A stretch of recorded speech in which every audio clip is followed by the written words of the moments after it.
I would like to first acknowledge, I know some of the important guests may still be on their way, but let me take this opportunity to acknowledge them in advance. Various ambassadors. On my list, I have His Excellency Ambassador Andri Nzapayeke, who is the Ambassador of Central African Republic and the Dean of Africa Group of Heads of Missions. I also have Mr. Nelson Disawe, who is the Minister, Chancellor, Ambassador of Angola. Today we have 3 speakers, ladies and gentlemen. On my right I have Dr. Chido, our PDF. I will also have Professor Maluka, who is still on his way. He said he would probably be here just after 10. And another speaker, Ambassador Lomo, is going to join us virtually.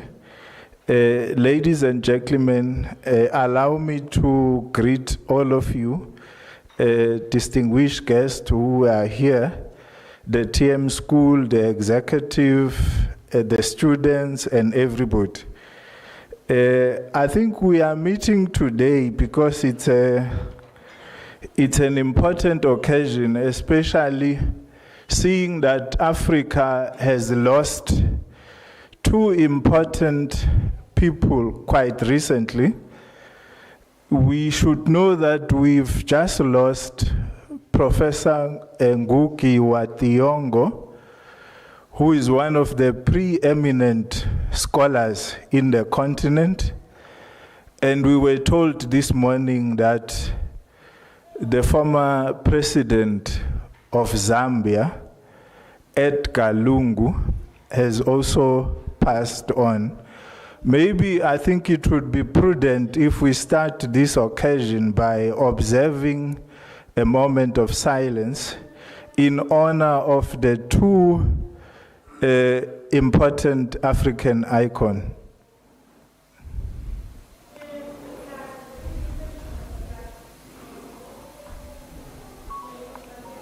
Thank you. May their soul rest in peace. I think we are gathered today to listen to the postdoctoral fellow who's telling us about an important topic today.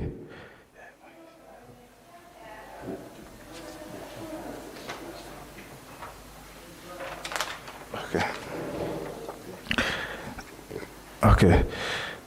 His topic of this seminar today is why integration is the wrong agenda for Africa. As Africans, don't we need integration? Or what are the stumbling blocks that are hindering the success of integration? So I would first start by looking briefly at why did we form the OAU, the Organization of African Unity, in 1963. You should recall that when we formed the OAU, the idea was to eliminate colonialism, imperialism, and apartheid. But what we've also witnessed quite recently is the neo-colonialism, neo-imperialism. So are those concepts telling us that we haven't been able to achieve our objectives, which was to deal with colonialism?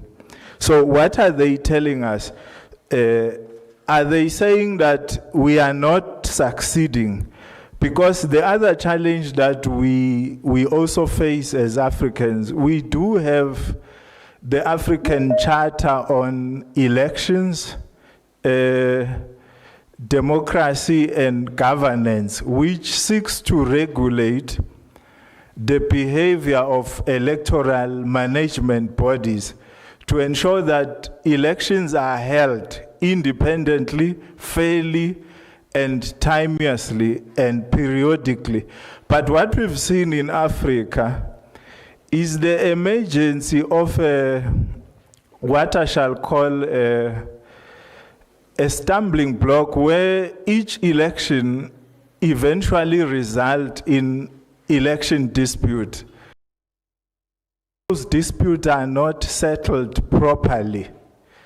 We end up having intra-state. Because if you check in Africa, most of the conflicts that we have right now, they emanate from poor management of elections. So the question is that Dr. Nyere is trying to answer is the fact that we do have institutions. We do have regional bodies, the AU. We do have sub-regional bodies, your SADC, ECOWAS, and so on. But we are still unable to get our ducks in a row. So what is the challenge? Are we progressing or retrogressing?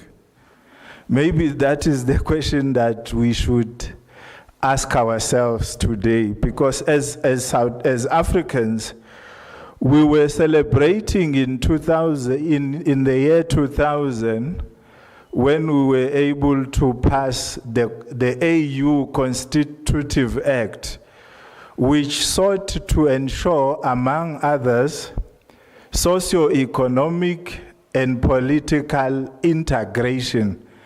That's where today's seminar is anchored, in trying to ensure that we have regional integration, socio-political, economic development.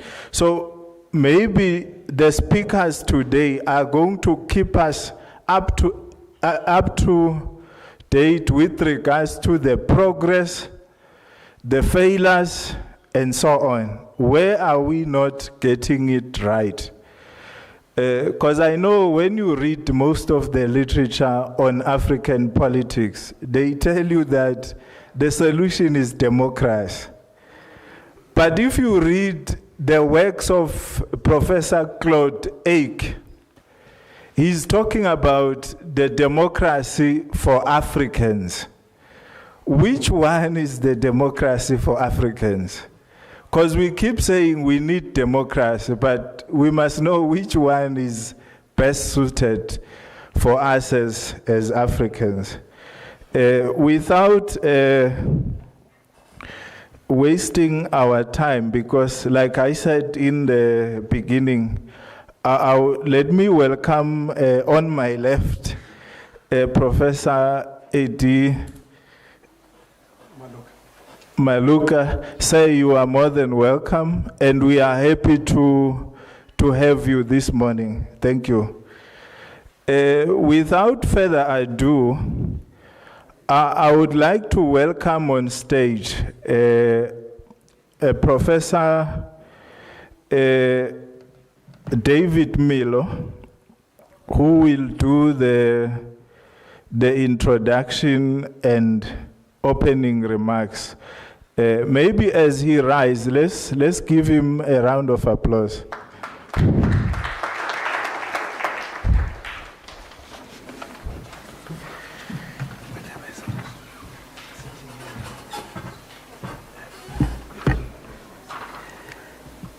Good morning, ladies and gentlemen.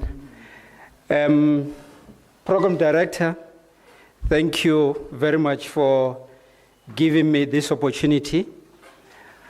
I'm actually standing here on behalf of the Executive Dean of the Thabo Mbeki African School of Public and International Affairs, Professor Edith Paswana. Unfortunately, she could not be here. Let me start by acknowledging, in absentia, the top management of this university, from the VC, Professor Pulen Linkabula, to those who are deputizing her, But most importantly, let me also acknowledge some of the important dignitaries that we have.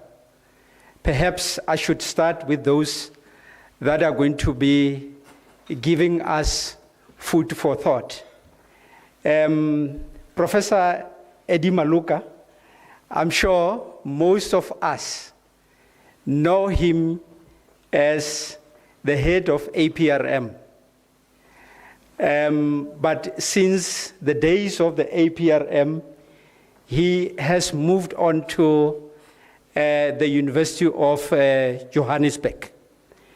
Now, at the University of Johannesburg, he is a visiting professor with the Institute for Pan-African Thought. So this is a type of institute that basically speak our language. And that is why perhaps the organizers of this event thought it was very important for you to be brought on board. I would also like to acknowledge Ambassador Dennis T. Glomo. He is the former ambassador of Algeria, Mexico, and he has been the DG of the State Security Agency in South Africa. We also, and I must say that he is actually online, he's not with us physically, but when the time arrives, you would be able to see his face. Let me also acknowledge the presence of His Excellency Ambassador Andre Nzapayeke. He's sitting right here in front. He is the ambassador for Central African Republic and the Dean of the African Group. We also have Mr. Nelson de Souza, Minister Chancellor, Embassy of Angola. You're welcome. And we have the High Commissioner of Cameroon. I'm told the High Commissioner has also joined us in the room. We also have the directors of the Thabo Mbeki African School of Public and International Affairs in the room. We have academics, we have postdoctoral fellows, we have the researchers, we have the support staff, and let me also say that all protocols observed, because what I've come to see with regard to our events is that you may acknowledge a long list of people and miss just one who might be present or might be online. So if you are one of those excellencies, know that you are acknowledged. I'll also acknowledge everybody who is in the room and everybody is online. Because what you see in the room and what is online, normally what is online is a multiplication of what you have in the room. Now, at the Thabo Mbeki African School of Public and International Affairs, we have a number of postdoctoral fellows. And Professor Ndlovu and his team have initiated a series of seminars since last year. And these seminars, all of them never disappointed. They have been able to attract a number of people, but let me say, a number of thought leaders in their own right who converge in order to share ideas. So this seminar that we're having today is no exception. And in fact, when I looked at the topic which says that why integration is the wrong agenda for Africa. Now, at face value, I was tempted when I look at this topic to say, I'm either on the negative side, or rather, I'm actually on the affirmative. Because I think Prof. or Dr. Nyere Chido, I think you, in a way, you want to agitate us. I think you want to divide us. I think you want us all to take sides to say, no, it is not the wrong agenda, or for us to say, it is indeed the wrong agenda. And indeed, as you were listening to the program director when he was opening, he made mention of the Organization for African Unity. We move from the Organization of African Unity, we move further to the African Union. But the question that we always have to ask ourselves is there unity amongst us Africans? Most importantly, is there even unity in our own countries? Why are we having wars in Africa? Why are we having constant skirmishes amongst Africans? And these are some of the questions that perhaps Dr. Chido is going to try to get ourselves to think about and maybe to try and find solution. Of late, we're talking about the African Free Trade Zone. It is coming on, but are we going to succeed? We are thinking as Africa about the possibility of the common monetary union. Is it even possible in the next 50 years? I was talking to somebody, one of the researchers outside, regarding languages. We don't even have a common language for Africa. We are not integrated in as far as language is concerned. Year before last, I was in Guinea, Conakry.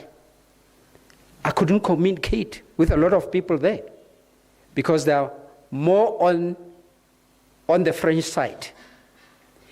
Now, when they also came to, or they come to the Anglophone countries, they cannot communicate. So it means that the research that we put together as Unisa, as universities in the Anglophone, cannot reach those who are French-speaking in Africa. So already on the basis of language, we are divided. And therefore, it implies that the topic is very important in a way that we have to find solution. How do we integrate? And Dr. Chido, I'm already taking side to say, I am for integration. But I'll hear from other people who are going to be presenting as to what is it that we can do in terms of integration. Now, the Thabo Mbeki African School of Public and International Affairs, in addition to having a group of excellent postdoctoral fellows, we also have the short learning programs. If you go online, you'll see a number of short learning programs that we are presenting, and some of them are actually available from the 1st of July. And those of you who are interested are welcome to enroll. Most importantly, recently, at the beginning of the year, we were accredited to offer a PhD as well as a master's. Now we're just waiting for SAQA to give us the go-ahead to register those qualifications so that we can be able to register students. So as a school, we're forging ahead in terms of contributing towards the development of Africa. And that is why conversations relating to the development of Africa, the improvement of Africa, the ending of wars in Africa, are topics that are much more relevant to the Thabo Mbeki African School of Public and International Affairs. And we really appreciate your presence.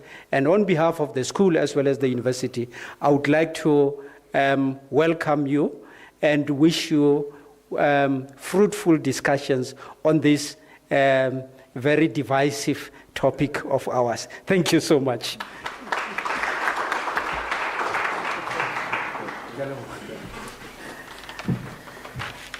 Thank you, Prof. Melo.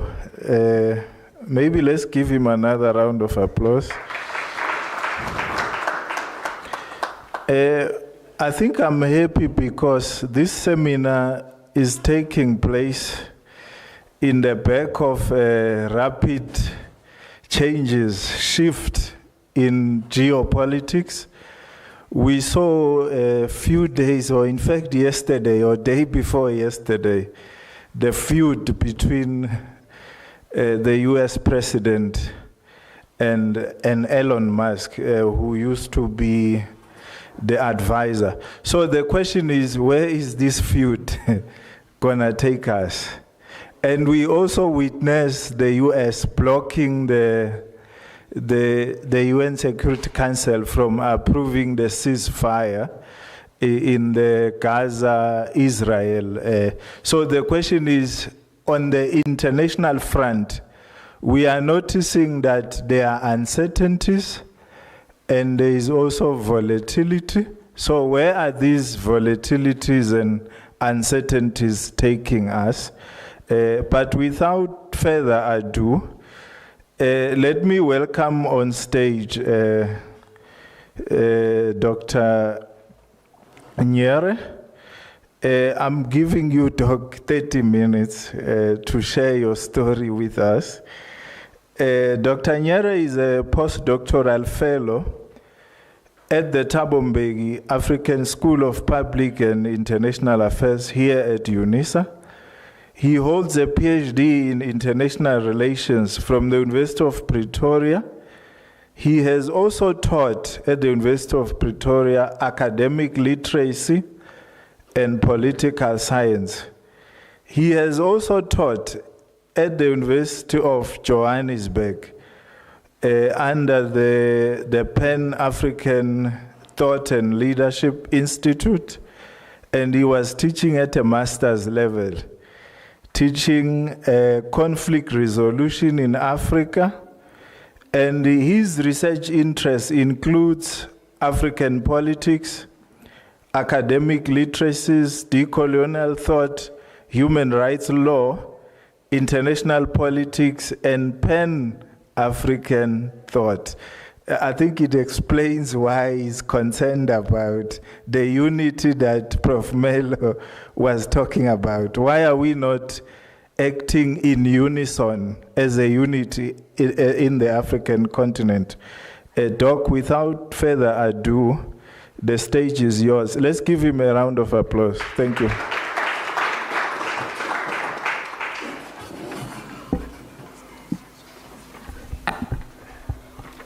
I stand on the protocols as already established. My name is Chido, and as Prof has already indicated my research areas. So in terms of the presentation that I'm going to give, I have deliberately and ambiguously framed it that way. Why integration is the wrong agenda for Africa is deliberate. And it is both a question as it is a statement. And that's my statement. So I would require just that we look at the presentation here. These are the few things that I want to discuss, I want to tease out. I will provide an introduction, a conceptual clarification on the terms that I use, and I'll then consult the archive. I will also want to locate the integration agenda in the globe so that we see where I'm coming from and the agenda that I'm actually pushing. And I'll look at the Charter of the Organization of African Union, or AU, and I'll also look at the Constitutive Act of the African Union. Then I will also issue my thoughts and ideas on remembering Africa. 2 weeks ago, 2 Sundays ago, on the 25th of May, we celebrated Africa Day, the 62nd Africa Day, since the founding of the Organization of African Union, right? The Organization of African Union was established precisely so that Africa integrates. And that's the wording they use, integration.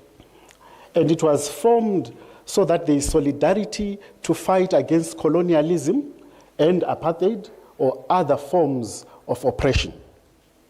This is 62 years ago, right? And in 2002, it morphed into what we sit with today as the African Union. And the idea of the African Union, again, is to integrate Africa, is to bring Africa together, although with a focus on economic and political integration. At the heart of coming together to form the African Union was so that African peoples unite. Unfortunately, as you may also have observed, that unity has not yet been fully achieved, as we have already heard from the discussions that pre-posed this discussion. So this reflection is deliberate, and I'm trying to re-energize the debate and the discussion on integration. Now, I want to clarify the 4 concepts that I will be using, and you will hear them quite often. So integration, a classical definition of integration is to bring 2 or more entities together to form one, right? So we start there. It's to bring 2 entities or more so that you form one whole. So too is the term amalgamation, because they've been used interchangeably. Although amalgamation would normally apply on corporate businesses when they come together to form one entity. So these are the 2 words that have been described in terms of coming together as Africa. And there are limitations to that framing, and we'll get into that. Now, I already want to speak about coloniality. And it's quite true that colonialism has ended, arguably. So we cannot be crying over colonialism in today's world. However, as Prof. Mkhize already alluded, there is neo-colonialism. And I want to go further than just neo-colonialism. I want to speak about coloniality. And coloniality would essentially mean that there are templates of thought, templates of action, and templates of being that resulted because of colonialism. So this is what we sit with today. We sit with global coloniality. And the reason why we are speaking about global coloniality is so that we indicate and see these patterns of thought, template, and action playing out in the integration process of the African Union. And I introduce a concept here, remembering. I speak about remembering, and I borrow from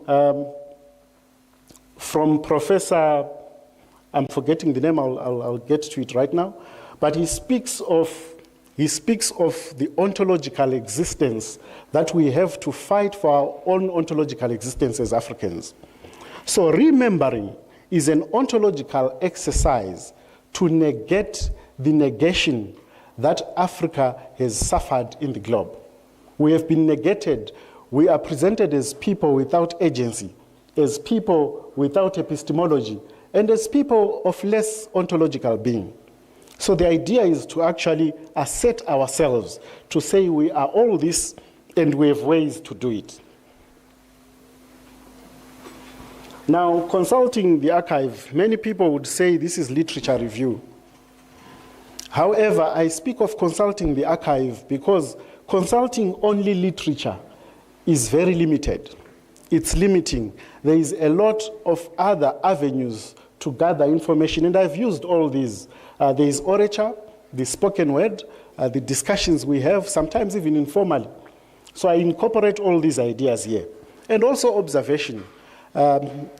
When I look at the African Union today, I have observed its shift, especially when it changed from the Organization of African Unity to the African Union. So my own observation will be playing out and my lived experience as well. Now, in order to answer the question, which is also deliberately and ambiguously put, the question is, why has African integration taken long to realize? Now, I just want to explain that question. The question does not presume that integration has taken place.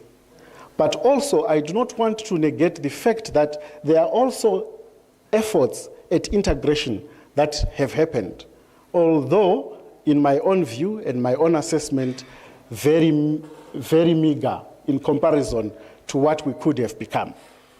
Now, we want to locate the integration agenda in global coloniality. And remember, coloniality, we are explaining it as the continuation of colonialism, right? The continuation of colonialism by other means, because of the thoughts, the actions, and being that were designed and crafted from colonialism. So global coloniality are those patterns of thought. And we have to be aware of these patterns of thought because we live through them almost on a daily basis without thinking.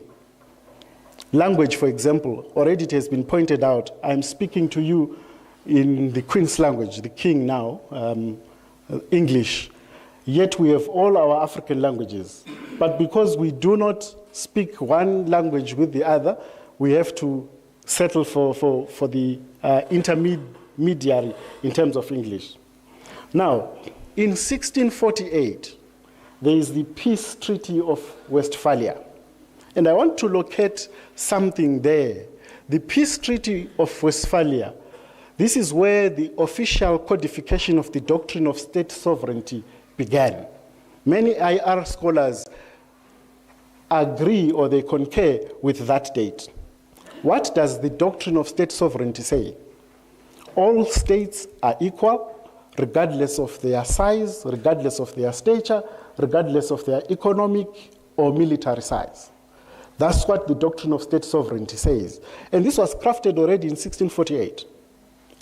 Now I want to jump from 1648 and we focus on what happened at the Berlin West Africa Conference in 1882-1883.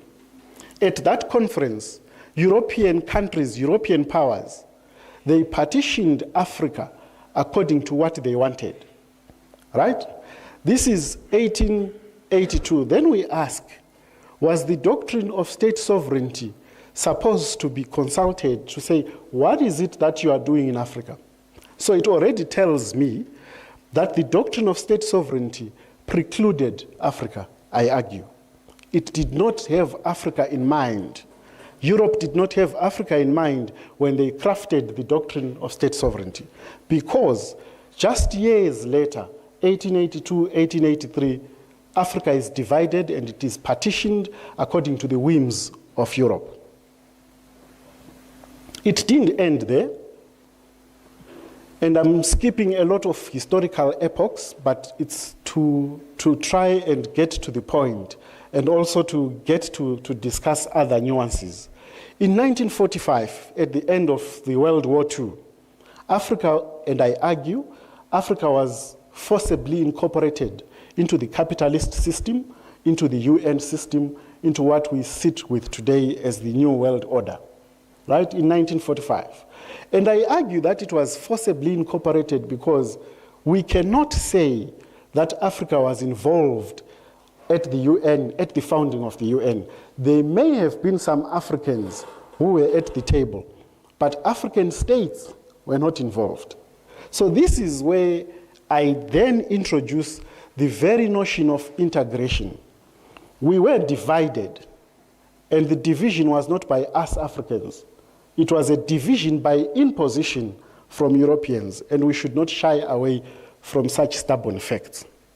Now, the integration agenda that you and I sit and discuss today is also indicative, or even it's given rise by the Treaty of Europe. Some call it the Maastricht Treaty.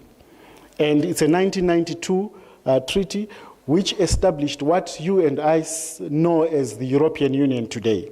And this is where I begin to interrogate the integration agenda. If you see the history that I have presented so far, it speaks a lot about colonial powers, colonial countries, European countries deciding the affairs of the world. Now, the Organization of African Unity, right? That's how it was called in 1963 when it was founded. At the founding of the Organization of African Unity, interesting debates took place.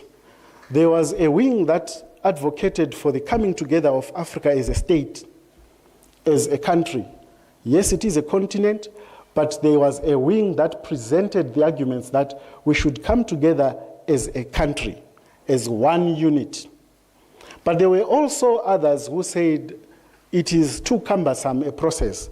Rather, let's do it gradually, and we form what we sit with today as the economic, I'm forgetting the term, it will come. That is your SADC, that is your ECOWAS, that is your North African states, and so on and so forth. So the idea was, let's do it gradually, let's not just come together as one. And I think this is where we missed an opportunity. Because if we look at the Charter of the Organization of African Unity, it already speaks about the issues that I have gripe with. It speaks of solidarity of African states. I'm not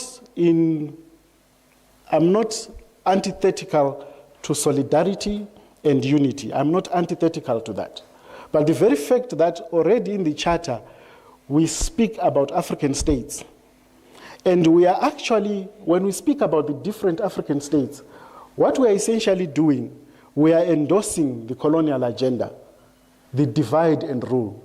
Because that's what we are endorsing. We have accepted that we are divided as Africans. So already in that charter, this is where I locate the problem. If we look at the other issues there, they already craft and endorse the doctrine of sovereignty. Because each state, each African state is sovereign and it's independent. And already this is the limitation that we have imposed on ourselves in terms of coming together as Africa. Now, we should then also highlight the fact that the Organization of African Unity was successful in eradicating colonialism and apartheid. That is a big plus. We cannot deny that. However, I also have issues with what the Charter of the OAU actually endorsed. It endorsed the Universal Declaration of Human Rights.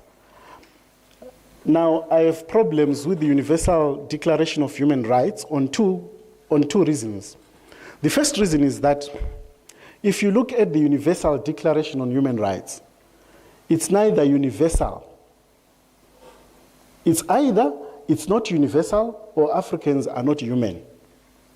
Because in our experience, especially if you look at how the ICC has been operationalized, people that are taken to The Hague, it's usually Africans.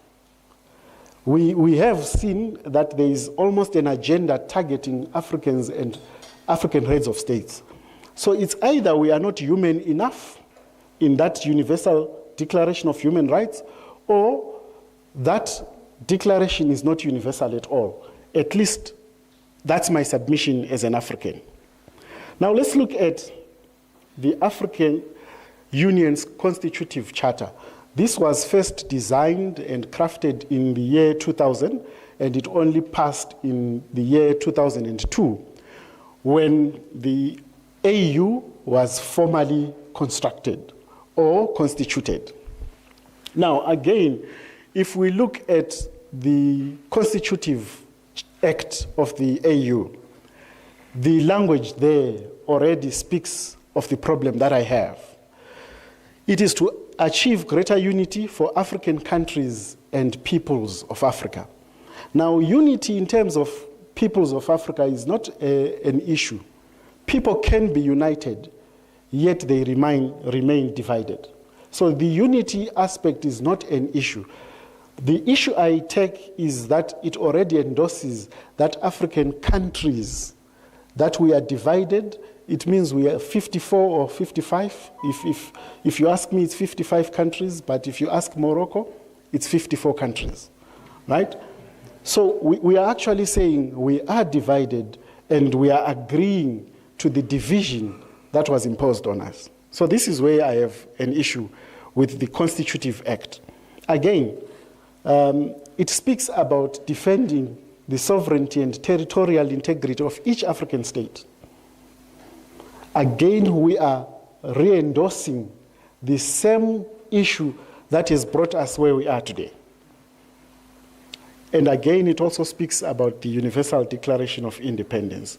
And I won't repeat what I've said. Now, there are many achievements and there are many life stations that have been achieved both by the OAU and the AU. And here I just want to highlight a few of these issues. The first one is the Lagos Plan of Action, all right, or the Final Act of Lagos. In fact, there are two separate documents, but they build one into the other, and it's a 1980 creation. It spoke about the integration and the unity of Africans. And this is a declaration after the Charter of the OAU, right?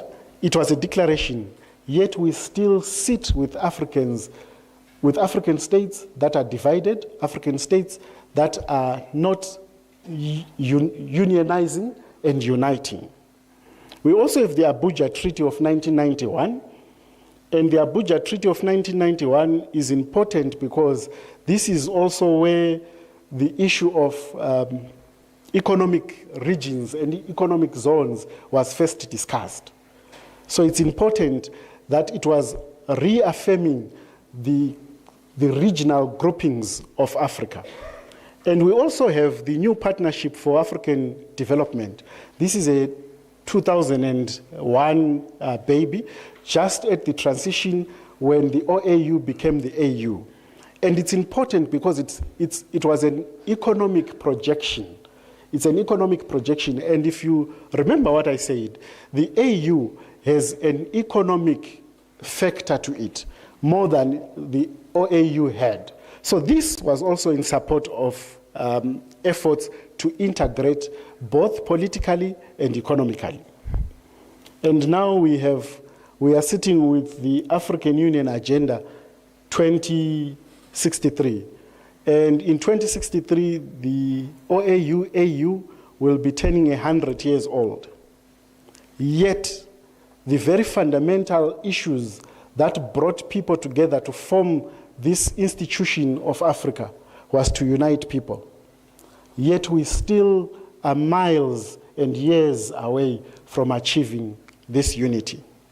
And therefore, the statement that I made, that why integration is the wrong agenda for Africa, it is because we are going in circles. Let's look at SADC.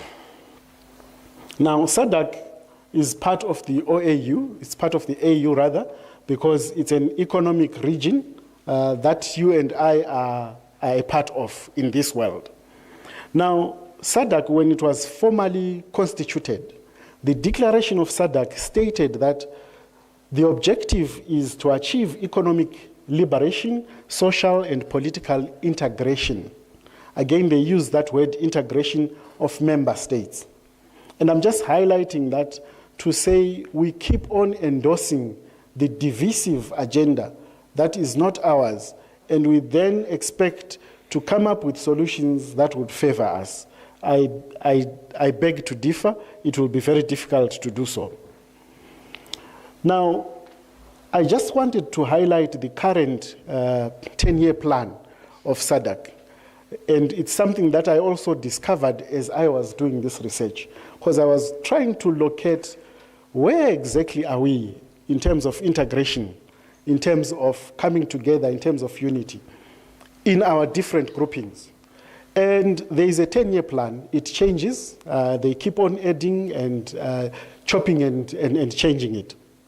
Now, there are projects that are prioritized. And these are some of the projects that are prioritized. Early warning systems, a project on migration, on ICT and cybersecurity, resource management, and one-stop border posts. Now, the plan itself didn't make sense to me. Maybe I have to admit I'm a layman when it comes to that corporate type of planning. It didn't make much sense to me. But what I wanted to highlight is the fact that this plan only speaks of a one-stop border in just one sentence. And I looked through the plan, there isn't anything else other than that. But of course, there is an allocation of a budget, so there is a bureaucracy, there is staff that have to look into this. However, we keep on endorsing the agenda of integration. Now, I want to explain the two operative logics between the designer and the design. And I'm saying that because colonialism, to colonize is to design, by the way. It borrows from the Latin word colere, which means to design, right? Now, I know the semantics of the word don't represent the experience, the lived experience that we have in Africa.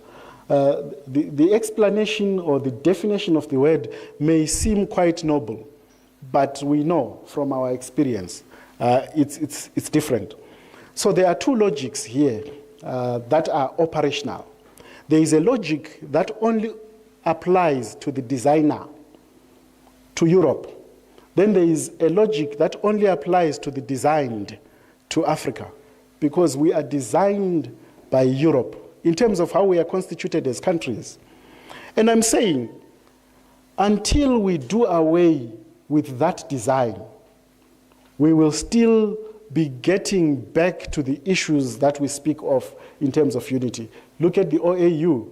We are saying 62 years now. We are still speaking about uniting people, integrating economies, integrating political systems. It is because it's the wrong agenda. The kind of integration is, we have accepted that we are distinct from one another. We have accepted that, and this is where the problem is.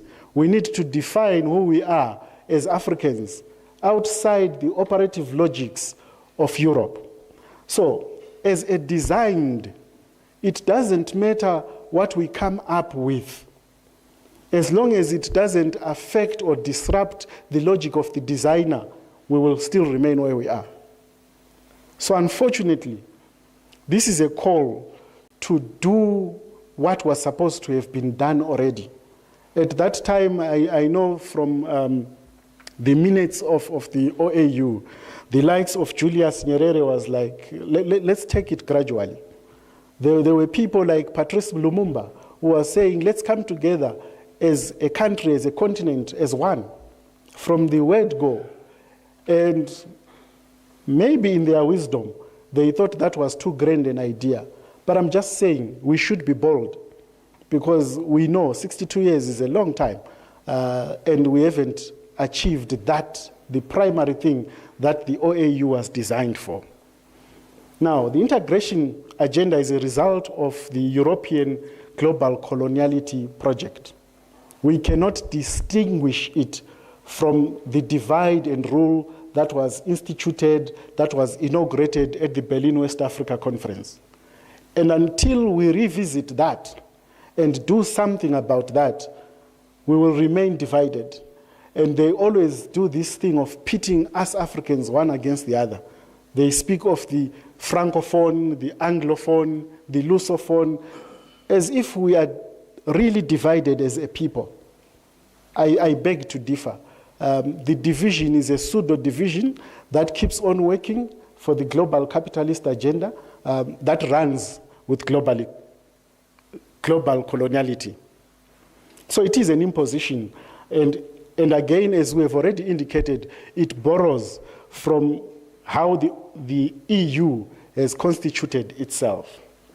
Now, here are my propositions in terms of, because I'm saying a lot of things and you are wondering, so what are you suggesting? So here are some of my suggestions. We need to own our narrative. We need to define who we are.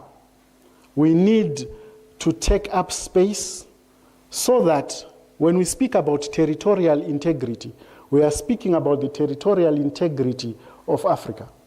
We need to change the narrative, create a new narrative that centers how we see ourselves, how we think of ourselves, other than just merely accepting that because I was born in that teapot-shaped country, I am Zimbabwean. I was born in what is now called DRC, which was formerly called Zaire. Then I am from that country. Yes, you were born there, but essentially we are Africans.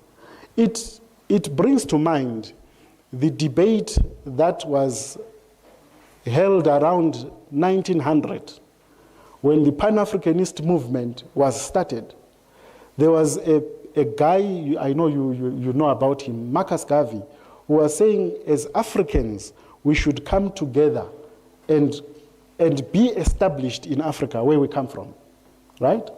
And his idea resonated with what Patrice Lumumba was actually saying in 1963, to say, Africa, we should come together and be one state, be a unit.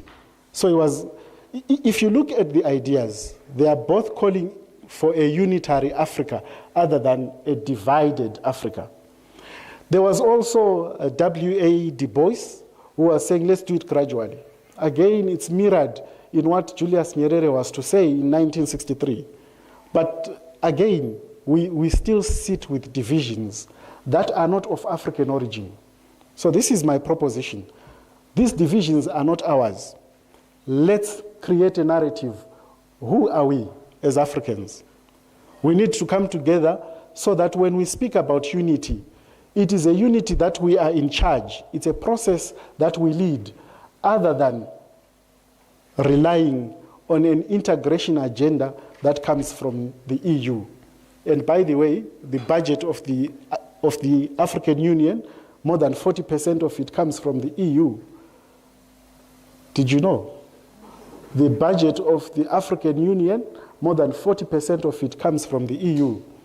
We know the Chinese, they chip in there, and other agencies. But to lead any project that is Afro-centered, we need to take up space and provide the budget for ourselves, other than to live on handouts, and we know he who pays the piper calls the tune. So finance is a big issue, and we will speak about economic reform. Now, I know it's ambitious. What I'm proposing is quite ambitious, yet very necessary.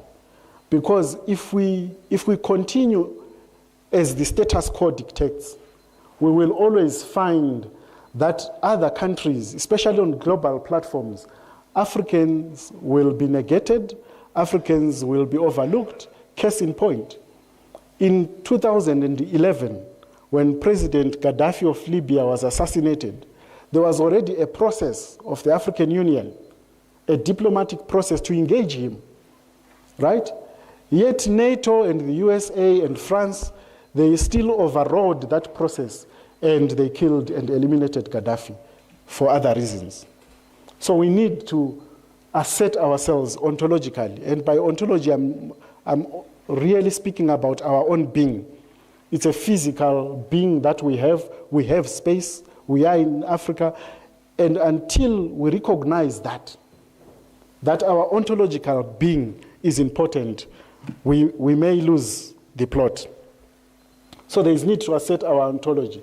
Now, we have heard of the African Continental Free Trade Area, and it's designed to integrate African economies. And it's a welcome initiative. However, I also have gripe because it speaks of integration in the sense of the colonizers' agenda.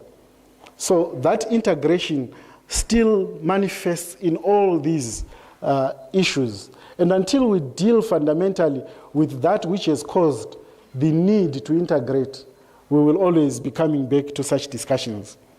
So the African Continental Free Trade Area, it advocates for free trade between countries, and it's thought to promote peace and international cooperation. And I'm not against that agenda. We should think of ourselves as Africa in the global sense. Global Africa can benefit from this insofar as we trade with others. But trade, intra-trade in Africa should be a given because we are one people, we are one continent. All these tariffs that are imposed at borders, and these are artificial borders, by the way, and unless we are agreeing to these borders, we need to change something. We need to change something in terms of what we want to achieve. And of course, it also advocates for the removal of tariffs. And maybe this is why I wanted to highlight particularly the African Continental Free Trade Area, because it's important. These borders and these tariffs that we pay, the duty that we pay at borders is exorbitant. And that money could go a long way in helping people rather than governments. Now, I want to put this in perspective because economic might has proven to be mightier than military might. And we've seen it with China, the way it has taken over the world without many wars as compared to the USA and Europe. It is becoming a leading economic super powerhouse. So in 2002, I know the references here are a bit dated, but I quoted these because I got them from a publication that was only published this year, 2025. So it says, in 2022, China's GDP reached $17 trillion. And this we can even get from the National Bureau of Statistics of China. So this information is generated by China itself, right? Unlike Africa, where we have to rely on institutions in the West, the IMF, it says in 2001, the International Monetary Fund pegged Africa's GDP at $2.7 trillion. There are conflicting sources that are not African, and they are pronouncing on Africa.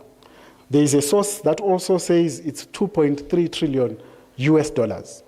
Now, it's important to have these figures because these are figures that can only come to this amount collectively as Africa. And just to put perspective as well, Russia, in the same year, 2022, its GDP amounted to $1.78 trillion. So in other words, if Africa is to come together, our GDP is more than Russia's GDP. But we are so happy with our little South Africa, our little Botswana, and our little Sierra Leone, and so on and so forth. We need to come together meaningfully so that we tackle this economic injustice that was deliberately created at the Bretton Woods Conference in 1946. It was a deliberate creation to keep us down, to keep our economies undervalued, and we still see it now. I actually beg to differ in terms of these figures. I think Africa's GDP is much more than what is presented. And I'm doubting that because the IMF, in terms of how it was created and what it was created for, it cannot be objective and tell us information that is correct about ourselves. So, when we remember Africa, I propose to speak about coming together of Africa as remembering right? Remember.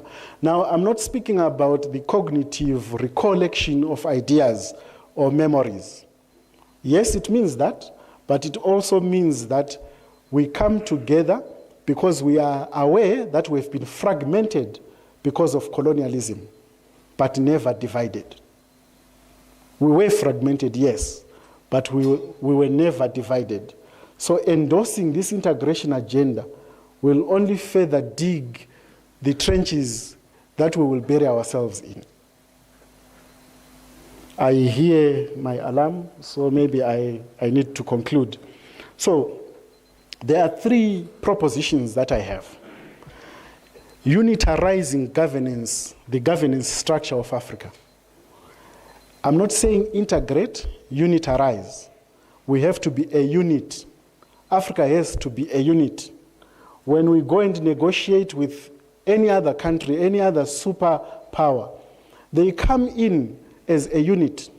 Russia never comes in as Moscow and Domsky and any other city. It comes in as a unit. Africa, we need to do that because we have leverage when we come in as a collective. And as Professor Atam Tambara is so fond of saying, if they will not respect us because we are Africans, we have expected that they will respect the economy. If we come together economically, if we unitize or unitarize our economy, they will listen and respect the economy more than they listen to us. So, unitarizing the governance architecture, unitarizing the security architecture, this is your military, the police, the intelligence services, and anything that has to do with state security. It has to be unitarized because it's one Africa, after all. And I've already spoken about the unitarization of the economic architecture. And by the way, this is doable. President Gaddafi demonstrated that for us. Just before they killed him, he had already introduced, he was proposing the African dinar as the common currency that we should use in Africa that was backed by gold. So we know, and we know the looting that happened after they killed him. The gold and the silver that were, these were already in reserves. So it's possible to have our own currency as Africa.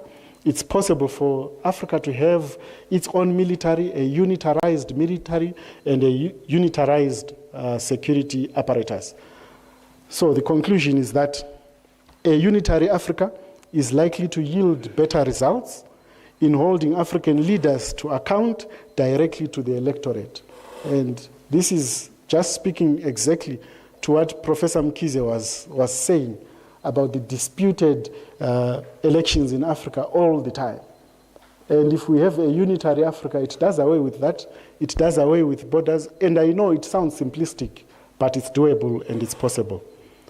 I thank you for your attention.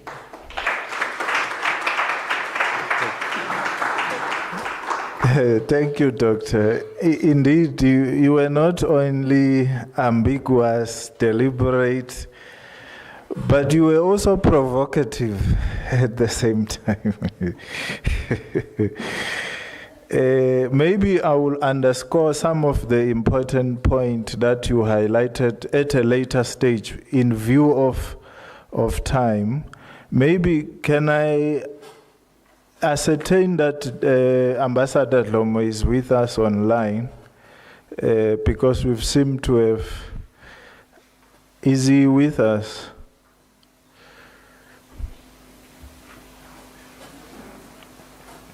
Maybe while we are trying to ascertain.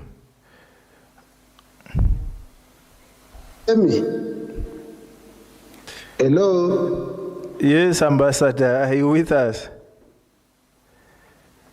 Yes, I'm with you. Okay. I've always been. Okay, let me formally welcome you. Ambassador Lomo is one of our friends. I must start off by saying that because each time we invite him, he doesn't disappoint. He always avails himself. I know his schedule is quite hectic, but is very supportive. Ambassador Dlomo was posted in the in Algeria, among the countries where he served as an ambassador. He was also a coordinator of intelligence from 2013 to 2016. And before that, he was the Director General for State Security Agency from 2011 to 2013. And he was also the Executive Secretary and Chief Executive Officer, Committee of Intelligence and Security Services. I understand, Ambassador, I'm only scratching the surface because the bio is quite extensive, and his academic qualifications include Master of Security Studies that he obtained from the University of Pretoria, specializing in international relations and national security studies. He also has a BA in public administration and political science that he obtained from the University of KwaZulu-Natal. Ambassador Dlomo, you are welcome, sir. The floor is yours. Thank you.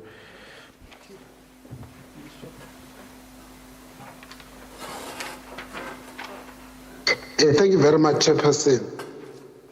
Let me start at the onset by standing on the already declared protocols and greet everyone online and in the House who is participating in this important conversation.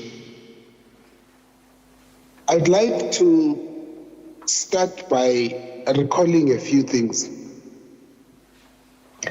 The first is that there's life in Africa before there was colonialism.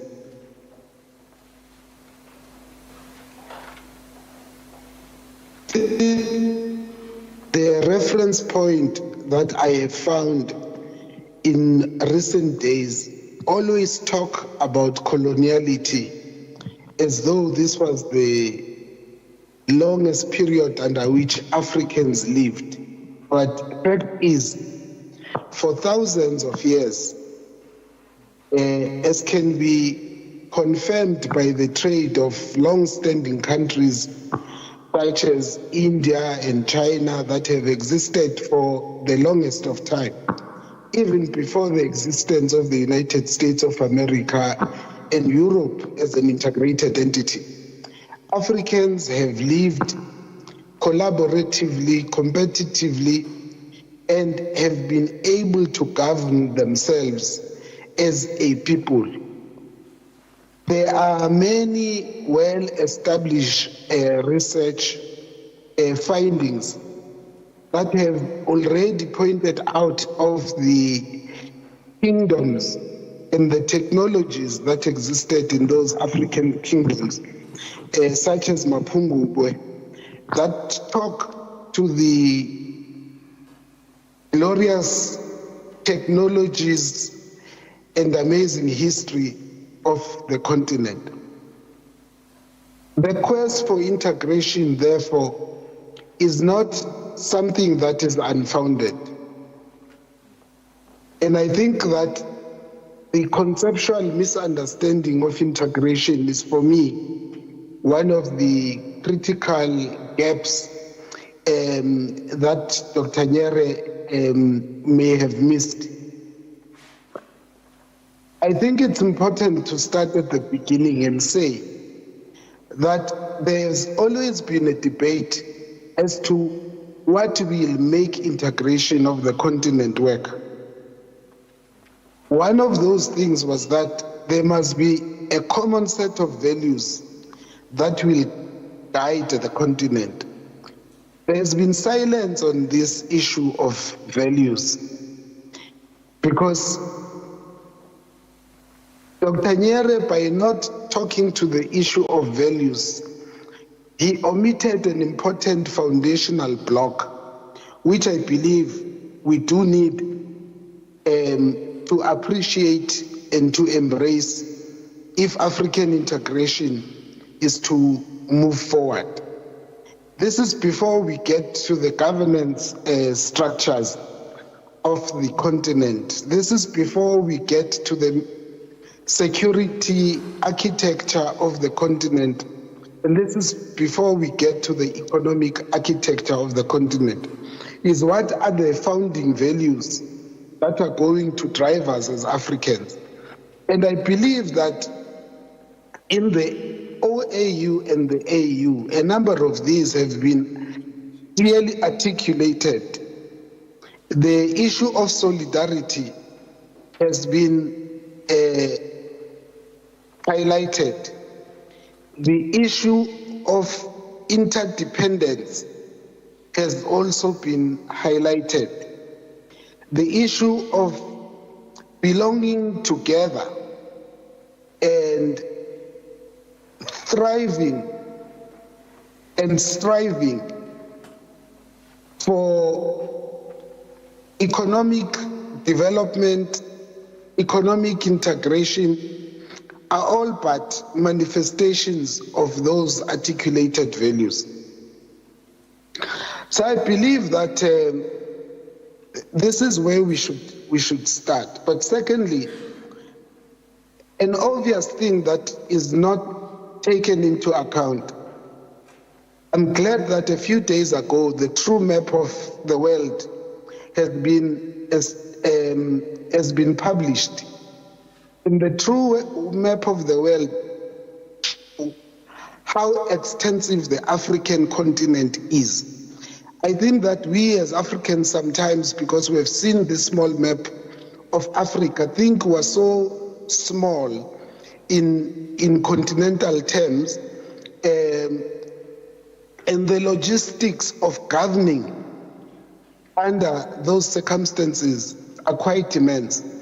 And I can say without fear of contradictions, as a person who has worked in the security space, that the amount of notoriety that we have experienced from small countries, because Europe is small, but the notoriety that they have reigned on the continent calls for us to think very seriously about the governance of such a vast space.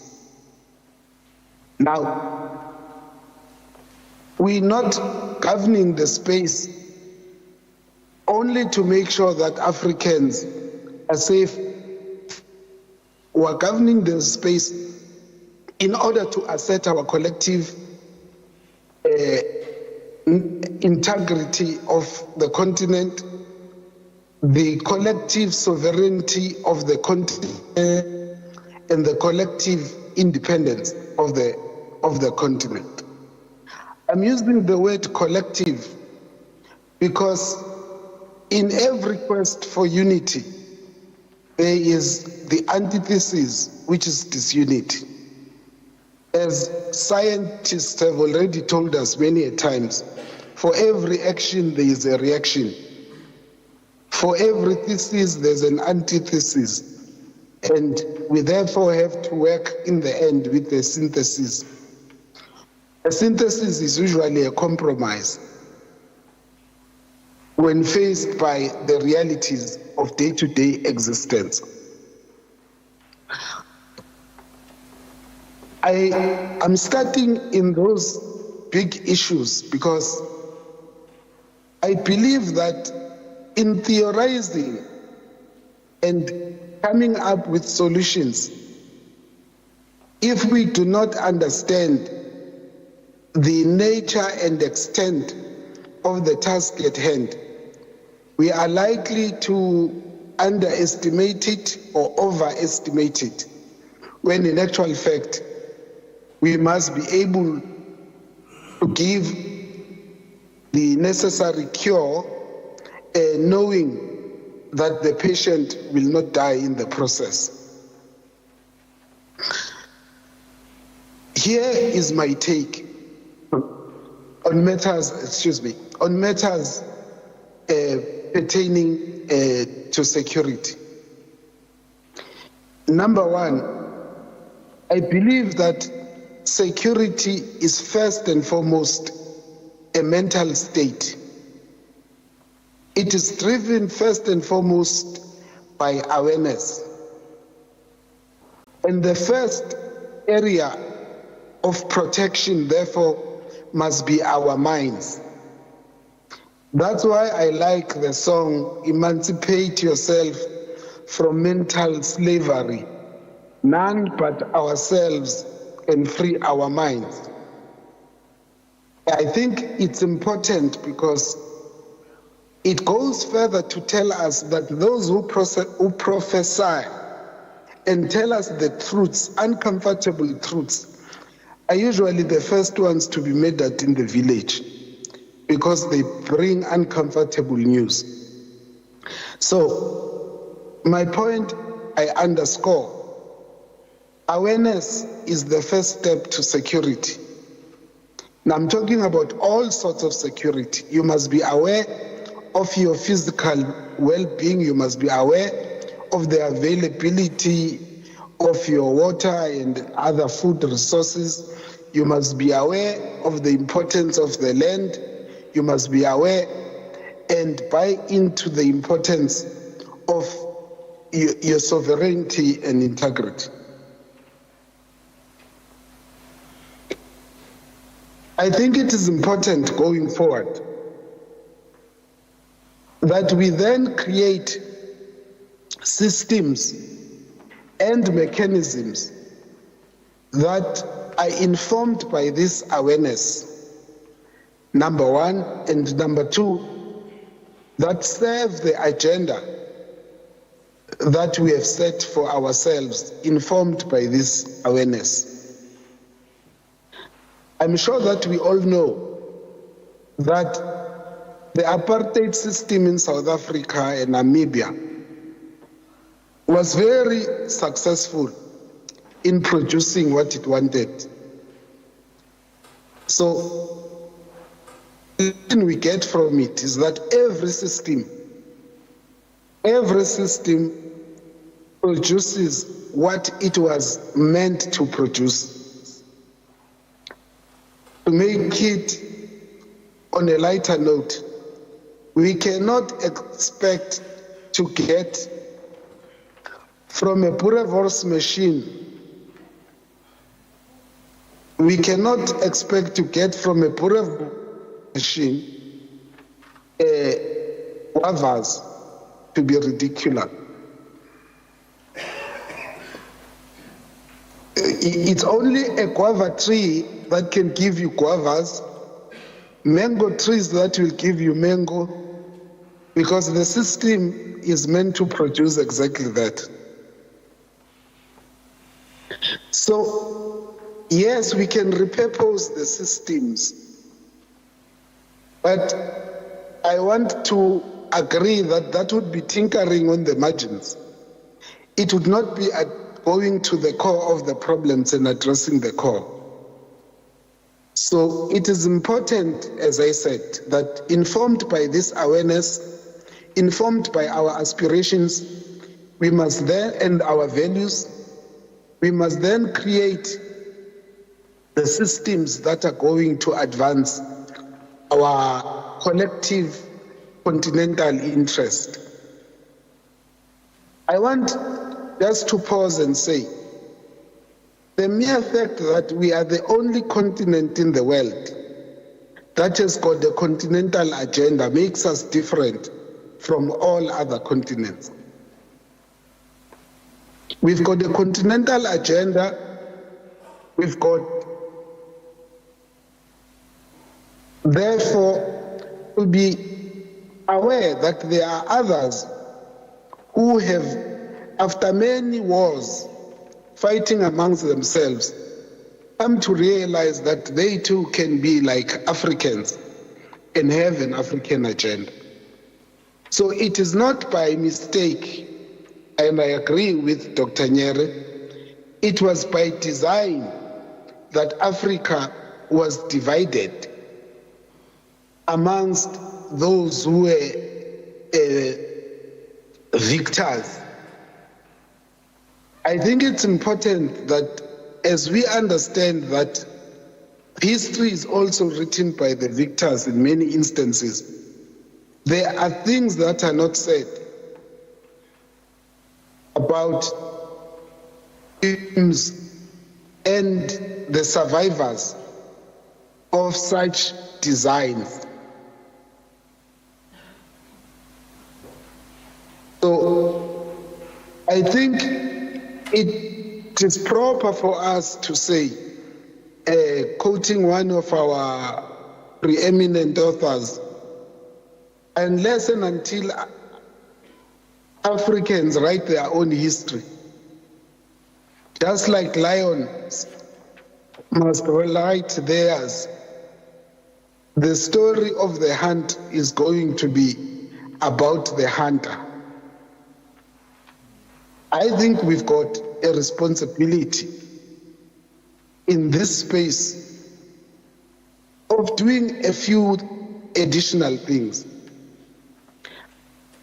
I agree that the people of Africa have been at the forefront of seeking to integrate the continent, of living beyond and besides the existence of borders on the continent. You see this when you go across the continent. There are places where people cross on a daily basis, where animals cross and graze between Botswana and South Africa, Lesotho and South Africa.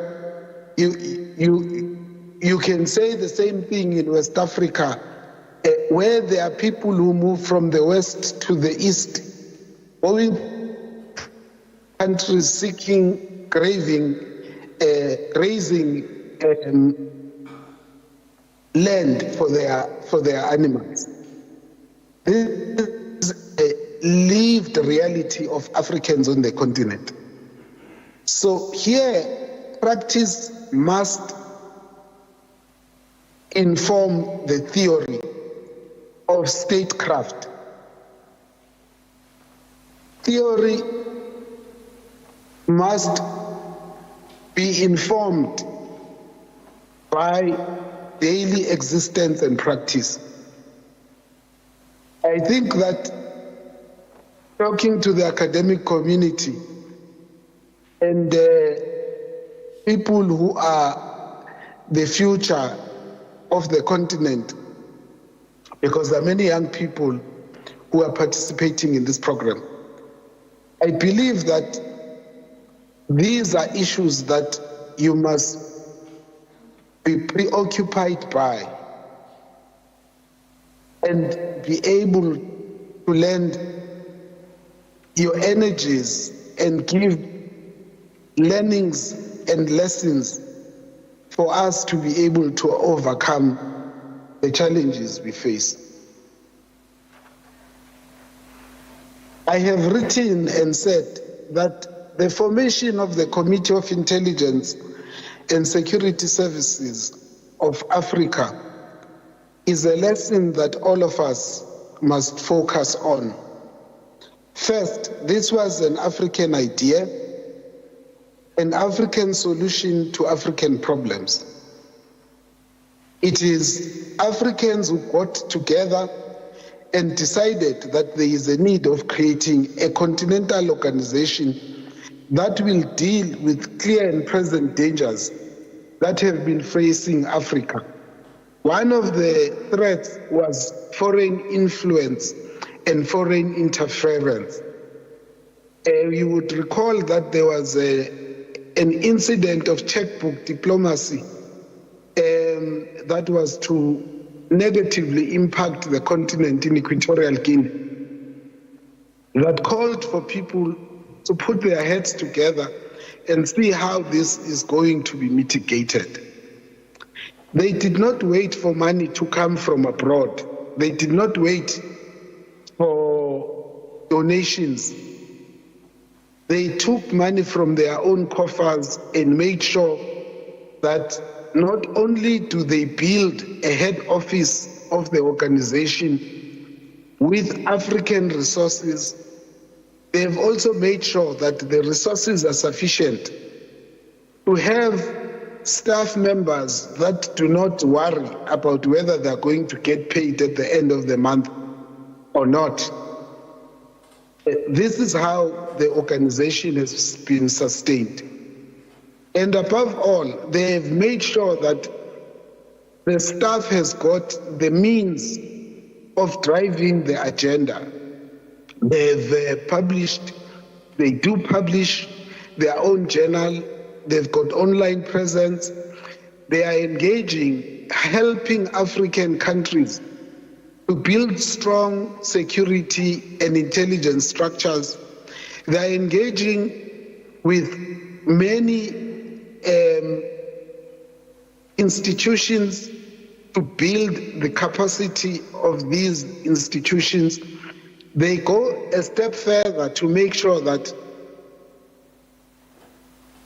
the organization is sustainable by intervening where there are weaknesses. They give intelligence to the African Union. They brief on a regular basis the Peace and Security Council of the African Union.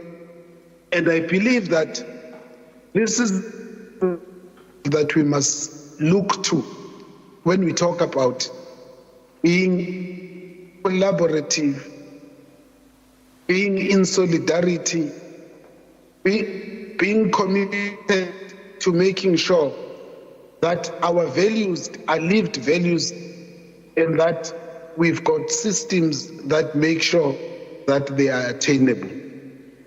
Chairperson, Program Director, thank you very much. I will stop here for now and take questions later.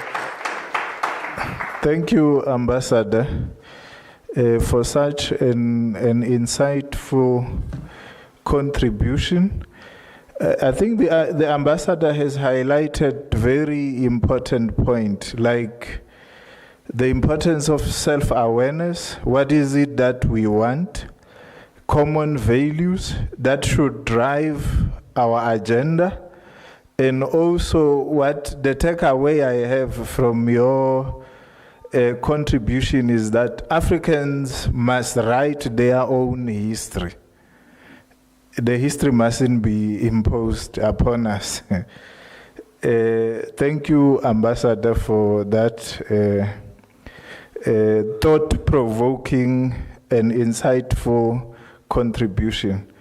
Let me take this opportunity once again to thank Professor Eddie Maloka from driving from Johannesburg, the city of gold, to come and share important thought with us in this session of today.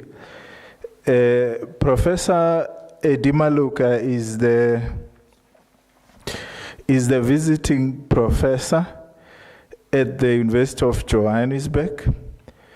He was once the CEO of the African Peer Review Mechanisms, and he was also a special advisor to the Minister of International Relations and Cooperation. In fact, Prof, you've held quite a number of important positions. I'm just touching superficially on the important ones. He was also the political advisor to the Premier of Mpumalanga and a chief executive officer of the Africa Institute of South Africa, and also an African legacy delegate, 2010 FIFA World Cup organizing committee. That's very... And he was also a lecturer at the University of Cape Town. His academic qualifications include a PhD in history from the University of Cape Town, He also obtained a Bachelor of Arts from Rhodes University in Grahamstown in the Eastern Cape. He obtained his Master of Development Studies from the Institute of Development Studies at the University of Geneva in Switzerland, and was also a postdoctoral fellow, like Dr. Nyere now, at the Princeton University in the United States of America. Prof, with due respect, allow me to stop here, because it's a lot that I can still say, but the floor is yours, Prof. Thank you.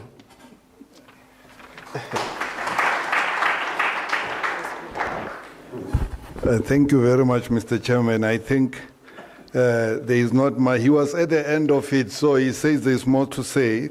So there's not more to say. I think he's just been very kind to me, and thank you very much. I must thank Chido first, because he gave me a call and said to me that so-and-so, I'm so-and-so, and then I'll be defending my postdoc presentation, and then I didn't want to do anything. I just said, is it yours? He said, yes. I said, no, any student I would support. And the reason I did that is because even with FISTO, everybody, we all get supported. So without the support of other people. So I want us to congratulate him and give him a round of because he's the star of the show and the reason why we are all here. And there are all these excellencies who have been acknowledged. I'm not going to repeat them, and many of them are my friends. We've walked the path together, but the man of the show is here, and it's we call him our birthday boy today. And really, I'm very, as a parent also, you become very proud when you see young fellows who have done, and the amount of work he has put into this work. I think he should be commended for that. And also for taking on a very difficult topic, why integration is the wrong agenda for Africa. I'm not sure it's a very tough topic, because it's something that we take for granted in Africa, that integration is our agenda. So he decided to take on this assumption and try to give us to make a case why he thinks this is his view, and he gave us some slides, and I'm going to come to just 3 of them. In my, the postdoc, it's an important stage in our development as academics. And I compare it to musicians when they, I used to play classical guitar when I was young, and it was so difficult. And I learned from one musician that, don't worry, at some stage in your attempt to learn guitar, your problem is the guitar, the instrument, but there will come a stage where your problem will be music. So you'll forget about the instrument. So this great performers, Yuma Sikela, the instrument has ceased to be their problem. Their problem is music, and that one is a permanent occupation. And when you are doing a postdoc, you are at that intersection where you are transiting from the stage where your problem is books, and then now you are moving to a stage where your problem is knowledge, where you now have to, the books that you have learned and all of that, you now have to apply and to contribute to the world of knowledge. And our brother here has challenged us today, has proposed us a set of ideas which is a very innovative attempt to contribute to the world of knowledge. And I really commend him for that. And as he was talking, I was remembering, he took me back to my days when I was also a young person like him. My professor wanted me to, when I was studying history doing my PhD, my professor wanted to introduce me to Michael Foucault and Jacques Derrida, and it was the beginning of the postmodern schools, postmodernism at that time. And me, I came having grown up in the struggle, and as a young man from my youth, I started in Black consciousness, and I ended up in others. So I was socialized intellectually into Marxism. So I resisted postmodernism. And I realized with the kind of scholarship that postmodernism was introducing at the time, that the limitations of textual analysis. And I was socialize into archives, history, oral interviews, and so on. And my supervisor wanted to spend time on 2, 3, 4, 5 texts and analyze them. And I think, Chido, I have your supervisor to blame. Because I think that you fell into that trap of textual analysis. And because postmodernism is, or version of it, is attractive because it uses very flashy language like post-coloniality, epistemic, and so on and so on and so on. But essentially, it's and when they have to do work, they do textual analysis. They don't go into the archive, they don't go into history books. They take snippets and so on. And our young colleague was, I don't want to blame your supervisor, could be in the audience. I'm told there's lunch served. So I want to be invited to that lunch. But I just want to go into what, if he had gone into history, a different conclusion he would have reached. And because when you do textual analysis, you put like you did, you put documents there, document and document, document. And you do, and you stay in that, on that lane, then you get into this. And then I know that the reason you wanted me to come here, you wanted me to be frank, isn't it? Yes. Yeah, so that's why you called me. So he wanted me to be frank. So I'm talking like he's my son's age, so I'm talking like he's dead. So it's in that spirit, so that then when he goes further, so me and him work together. I remember colleagues used to give me their thesis, I look at it and I say, look, it's as good as a master's, but as a PhD, it won't pass. So that's how frank I am. So I'm giving him my frank reaction so that he can then go and reflect, and we are brothers, and then he can always call on me. And I'm in good family here because I know a lot of people who are here, and some of them, Sfiso, I was with him at the Africa Institute. In saying I've been trying to look for her. She was also with me at the Africa Institute of South. So we are at home here. Let me start with there are 3 slides I took pictures of. The first one is the one, challenges of integration, and then our celebrant, he argues that there are 2 operative logics, the designer and the design. Integration agenda is a result of European global coloniality project. 3, it's an imposition on Africa by perverse Eurocentric logic. 4, it borrows from the EU economic integration architecture. And I'm going to show that if you had gone into history, you'll know that is not true. The second point, well, this is the second, which is an alternative, owning our narrative, defining the life we stand, we are naming ourselves, remembering entails, and he went into a detail of what, and then colonial negation, then there's a need to reset our ontologies, the postmodernism, the problem that I was able to escape. And then, of course, you make a suggestion, your final slide, in your recommendations, Unitary Africa, and then you say unitarizing governance architecture, unitarizing security architecture, unitarizing economic architecture of Africa. But we already have those 3 things. The question should have been, are they realizing their full potential rather than they don't exist at all? So, and I think what Dennis was talking about when he was talking about CISA, he was giving you an example that he was part of the African Union intelligence body that coordinates intelligence agencies across the country. So we achieved quite a lot in these 3 areas. But I just want to go into, if you had gone into history, what different conclusion you will have reached? And that's what I want to talk to. And I said we are talking here in family.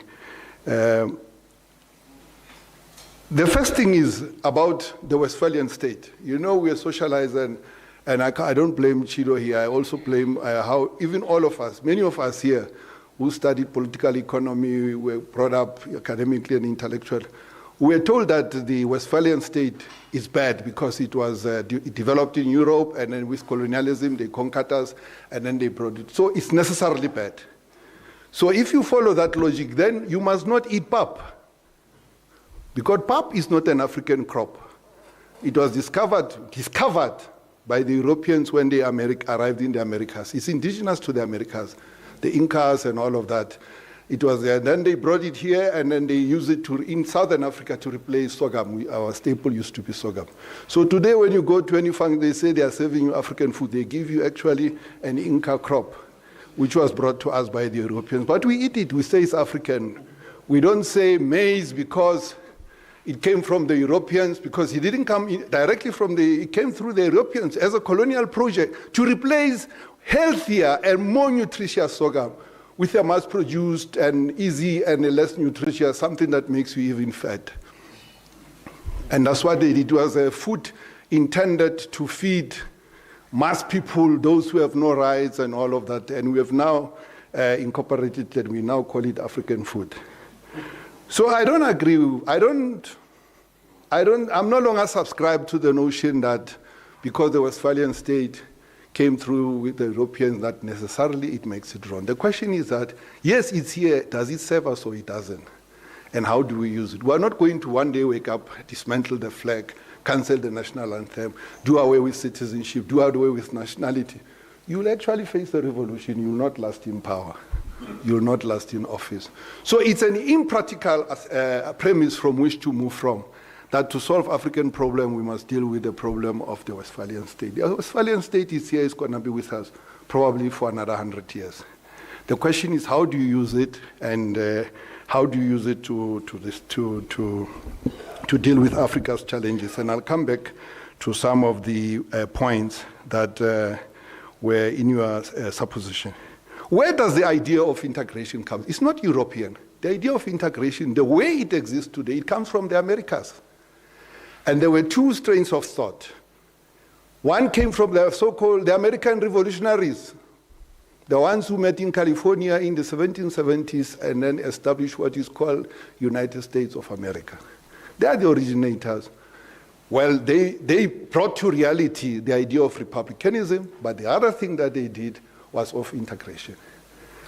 Because they were different colonies, British colonies. So when they got, you can call it independence depending on how you look at it, they didn't establish separate independent entities. They constituted themselves into a federal system. And their federal system has always been imperfect with a lot of problems, united around a constitution, the so-called Philadelphia, the constitution. So that's where the idea of integration really, you could say, the way it is has been transmitted to us. Then there was a second attempt of a much bigger project under Simón Bolívar, you know, the founder of what became later Colombia, and Bolivia is named after him. He also held the same view that when these American or these former Spanish colonies were getting their independence in the course of the 1820s through this so-called revolution, in the north it was him, around Colombia, Gran Colombia, and then in the south it was San Martin, around Argentina and all of that. And their idea was that we're going to meet somewhere in the middle of this subcontinent and then create this mega federation of American states that was supposed to include the United States of America. And then Simón Bolívar even went even further and convened a great Congress of the Americas, which the United States did not attend because Simón Bolívar, during the Revolutionary Wars, he took refuge in Haiti. And the Haitians said, we'll give you refuge on condition that when you return and you capture and you become a sovereign state, you'll abolish slavery. So there was a big debate in the US Congress whether they should attend Simón Bolívar Congreso or not. And then the American delegation arrived late because of that. There were no planes at the time, by the way. So they arrived late. They didn't attend. But Simón Bolívar had this idea of this big federation, but it was only realized in the United States. And he had temporary, you see, there was this what do I call it? Gran Colombia, and you know that it dismantled, I think it was in the 1900s, when the Americans, the US came in and influenced some nationalists in Panama. And then they created Panama as a state today, and then so Colombia was split, and so on and so on. And then what was happening, and so Simón Bolívar died a very sad person as well as San Martin, Because as these revolutionaries were going around liberating parts of former Spanish colonies, they themselves declared independence and put on the flag and became an independent country. So he became so demoralized. So if you read our Bible as Africans on African unity with this Kwame Nkrumah's Africa Must Unite, the lessons that Kwame Nkrumah is talking about, he liked the American United States model, that it succeeded. And he says it failed with Simon Bolivar. And then he talks about the European experience, which I'll talk about it much later. So, but the idea that this notion of regional communities originated in Europe, it has no foundation in history. It's actually an American invention, and it was invented by European settlers in the Americas. As one, the northern part was getting the revolutionaries were getting their independence or fought for their independence from Britain. They formed the United States. But in the southern part, of course, as they were getting their independence from Spain, fighting, it failed, that project there. How it got to Europe, the Europeans themselves had a much bigger problem. There were all these pan-European movements, but it's really in the 1920s that they start gaining momentum. Why? Because there was this constant, you could say, sibling fighting between France and Germany. There had been war in the 1880s. They were the cause of the First World War. And now there was this there was this view among some Europeans that we need to put an end to the infighting between these two fellows by creating an integrated entity. And then, of course, they went into the Second World War. And when they came out of it, the elites in Germany and France were able to find themselves, to find each other finally, and agree that to put an end to this incessant war between us, we need to form this union. And it became as a steel and whatever it was called in 1950s. I don't have my history. Fiso set me up. He said, I'll know the subject when I arrived here. So I didn't refresh some of my, but you know the periodization. So they set it up at the steel and whatever. And then it later became, my brother here gave an excellent background to it and so on. But the Europeans encountered it much later. It was actually in the Americas that this whole integration, this whole notion of establishing or setting up an integrate. But it was in response to the decolonization, first of the Americas in the north by Great Britain, and then also in the south by. But then there were other three pen projects. The one in Asia, led by Japan, which also failed. And then the one, of course, of the Arabs, we know that my elder brother is here. It was as a result of the collapse of the Ottoman Empire. It led to the rise of Pan-Arabism, which gained momentum in the 1940s. And then there were attempts, of course, you know even them, to try to create one single country between Syria and under Nasser and Egypt, but it failed. It was just 3 years. But Kwame Nkrumah was then, so that's how you situate Kwame Nkrumah. So Kwame Nkrumah, he lived for 10 years in the United States. He really liked the US model, the Philadelphia Project. And he was a young man, and when he was going to the UK, he was introduced to a fellow called Josh Patmore by C.L.R. James. You know C.L.R. James, the one who wrote the Jacobins book on the Haitian Revolution. And C.L.R. wrote a letter of introduction to Josh Patmore. So when Nkrumah arrived as a young fellow from the United States, he was met at the train station by Josh Patmore. So when he arrives in London, he finds that Josh Patmore was very demoralized by then because he was a communist. He worked in the Communist International Movement in Moscow. And when the communists in Soviet Union, I think it was under Stalin, they joined they joined forces with the Italians. I can't remember the actual sequence there. And then the Italians attacked, in the 1930s, attacked Ethiopia. Josh Patmore, that's what led him to break ranks with the communist movement. And he relocated, went to the UK, lived there, and then he started working on the 5th Pan-African Congress, the one that took place in 1945.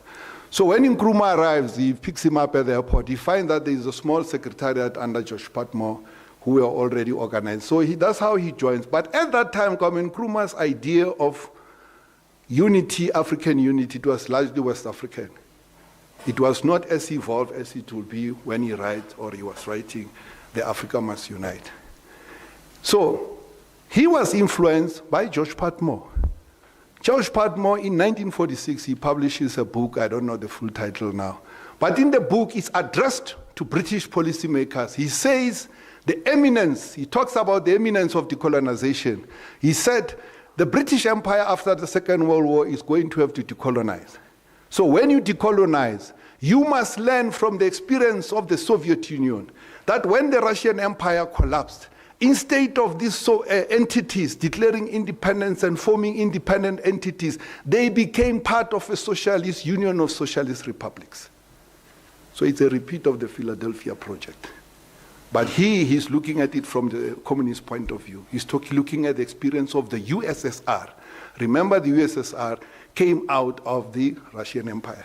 So as the Bolsheviks defeat, and then these other entities under the empire were getting their independence, they didn't declare independence. Instead, they became part of the USSR.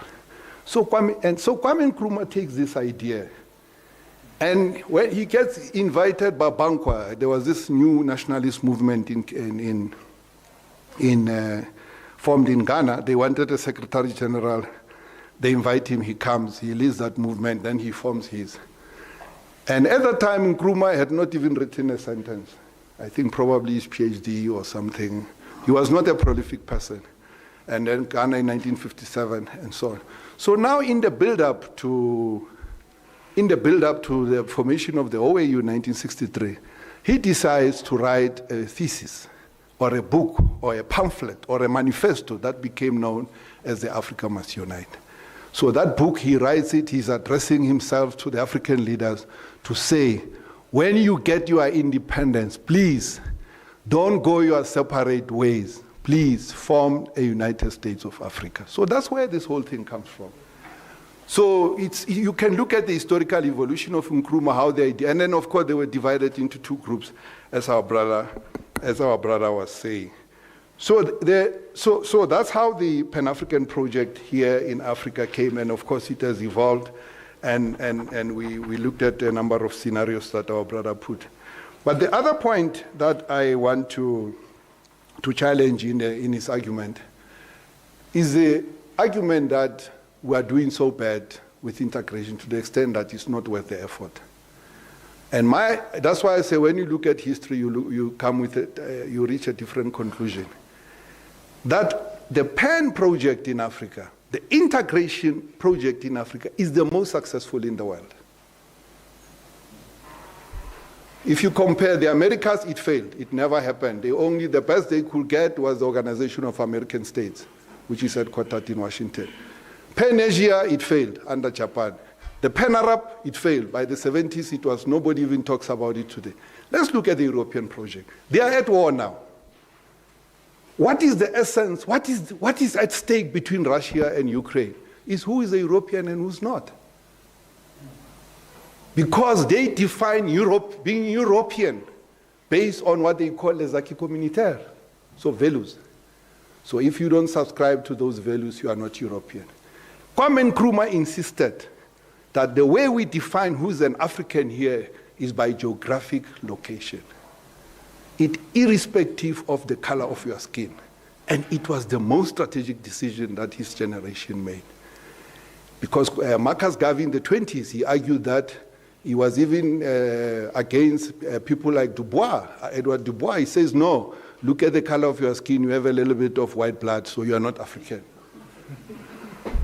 So Marcus Garvey, that's how he defined being you must have black skin. I may not even qualify. Ambassador, me and you must just go and look at the mirror. So, but Kwame Nkrumah says, no, irrespective of the color of your skin, as long as you're on this continent, you live on this continent, you are here, then you are an African. And it was an important decision he made that is now causing trouble in Europe. Because the Europeans, for me, it doesn't make sense. They are there, they are all Europeans, but they keep on telling Russia that it's not a European country. They are telling the Russians, you are not European enough. So the Russians now, because they historically evolved between Europe and Asia, now they are trying to look east and say, oh, let's look at our Asian blood. So don't undermine that fact. It means in Africa, a war will not erupt because of the issue of identity, like is the case between the Ukrainians and the Russians. So it's not a small victory. It's a very important victory that we have been in Africa. To a large extent, we have been able to resolve the issue of who's African and who's not. And we cannot, it doesn't mean that all of us, it's not unanimous. You are going to find those who are saying there are also other people who don't want to accept the Arabs as Africans and so on. But overall, in general, this debate was resolved by that generation. And it was a very good, important thing. And we were talking here, my brother, about the OAU, the African Union, the regional economy. You cited the SADC Treaty. To set up these institutions is not easy, let alone to get them to adopt a treaty. So if a child is working and maybe works for 10 years, you can't say this child can't walk. You say this child, it took this child longer to walk, eventually the child walked. So the fact that we have these institutions, we must be proud of them, because in Asia they don't have them. The Americans, they don't have them. The Arabs also could not establish them. The Europeans have it, but just for some. So the fact that we have them, it's an important victory that we must not take lightly. The fact that you have a union or a body that has 54 member states ratifying a treaty unanimously, it's not a small achievement for anybody in the world, because it's impossible elsewhere. The Europeans, they are only about 25, 27. They can't get 50. You see, so that's the first point. And of course, when you come up with these treaties, you must have a jurisprudence. You know, in the AU, everybody has a legal counsel, because the law, so when you come up with this, you must have a regional jurisprudence. And of course, geographic identity, I spoke about it. And I also spoke about the regional economic communities and so on. I don't want to go to the Lagos Plan of Action, the Abuja Treaty, and to challenge also the assumptions. All I wanted to say is I saved myself from my supervisor. I did read a bit of Michael Foucault and Jacques Derrida. And when I was a student in Switzerland, I was unpopular with one lecturer because he kept on drumming this Foucault down my throat. I refused, you know, so I resisted. So I always feel for students who fell victim to these supervisors, and because of the catchy phrases that, you know, deconstructive language, discursive, post-colonial, and so on. And they felt, me, I didn't, I refused, I stayed, I remain in political economy, but I'm currently evolving because I'm realizing that some of the things they are useful and some are not. And the point I want to, just to conclude with, Mr. Chairman, just 2 points very quickly, and to challenge the other assumption that we are all socialized into, not just my brother, even myself. I used to believe this. I challenged the Westphalian state assumption. I also challenged the notion that integration is not doing well enough, to say Africa is the best in the world. The only area we are not doing well is on self-reliance. But institution, regional, those things we have, and those things should not, but we need now to work on self-reliance, the financing and all of that, but we should be able to deal with that in the remaining part of this century. The other point I want to challenge is this notion that we all take for granted that Africa was partitioned by our colonizers. It's also not true. The colonizers partitioned their colonial possession in Berlin, but there was a secondary partition that was during decolonization by African nationalists themselves. You know, Ambassador here, Ambassador of the CAR, they used to be a leader of their nationalist movement in that part, Bartolomeo.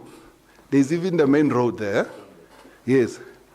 He was talking about the unity of Latin-speaking Africans. So the same thing of Bolivar and all of that, and the Philadelphia group, to say when we get our independence, it's not just Nkrumah, but Bartolomeo was talking about the Latin speaking, to say when they get their independence, they must be united into one federation. But guess what?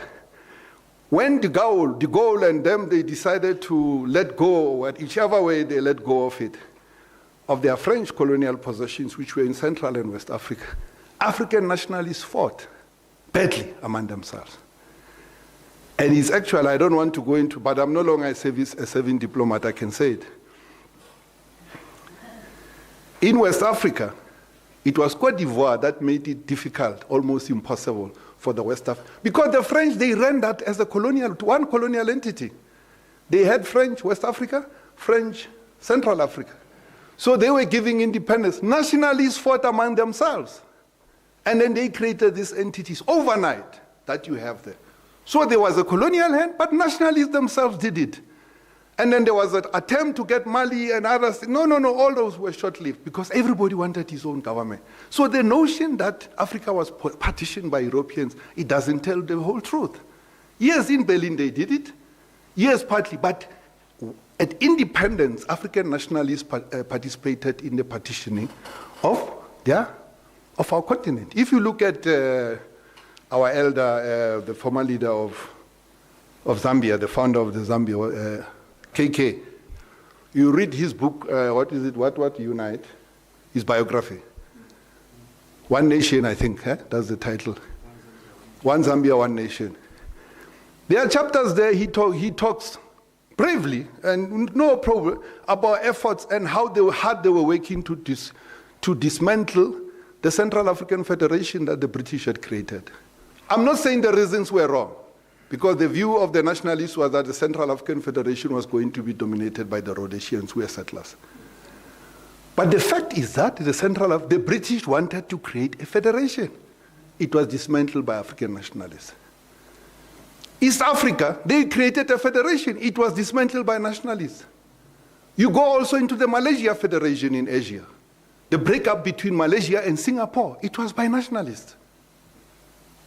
Even the French, they used to run what is today Vietnam, Laos, and Cambodia as one French. They used to be called French Indochina. It's nationalists who dismantled it and split it into three entities. So the notion that colonialists partitioned were too much of victims. No, African nationalists, they participated. Rwanda and Burundi, there was even a UN commission that was opposed to the split between the two countries. They were a Belgian colony. It was called Burundi something. It's the nationalists in the two sides of the entity that split and separated and created Burundi and Rwanda today. So the notion that we split, there were instances where the colonizer was opposed, but nationalists were determined and say, no, whatever the reason, there will always be reasons, some of them correct perhaps, but the point I'm trying to make is that it was never, not always, the second phase, it was not nationalists, it was not the colonialists alone. The nationalists also participated in it. And I've given this example. I just want to close, Mr. Chairman, by referring to a study by Goldman Sachs. I think is what 2075 is looking at the world in 2075. In that projection of the world in 2075, that's even before the end of this century, the whole global south is going to cease to exist, at least as a community that shares common interests. And so China is going to be number one economy. India will be number two economy. So as we are developing as countries of the global south, we are also committing suicide. So the global south is going to cease to exist. So for me, the reason I'm raising this thing, I'm challenging all of us as Africans. This post-colonial victimhood mentality that we're colonized, the colonizers did this to us, and the colonizer stole my cattle, the colonizer, and then we've been saying it for 60 years. It's about time we outgrow this thing. Because if we are not careful, we'll remain alone and isolated. We'll be the only South. The Chinese will have left us, the Asian tigers will have left us, even the Americans will have left us. We'll be alone talking about slavery and colonialism and as victims. The Chinese are not talking. They were also colonized, part of them. Malaysia was also a colony of the British. Singapore was a colony. But they have been able to go, even the Gulf states, they have been able to outgrow this mentality of victimhood. To see how you use, that's why I'm coming back to the Westphalian states. How do you use the Westphalian states in a strategic manner, in a manner, even with whatever limitations, to liberate yourself? And it's about time that we Africans, as we read history, to look at what others are doing in Asia, in the Gulf states, to see how did they do this? How did the UAE, when we got our independence here in 1994, those people were riding on camels.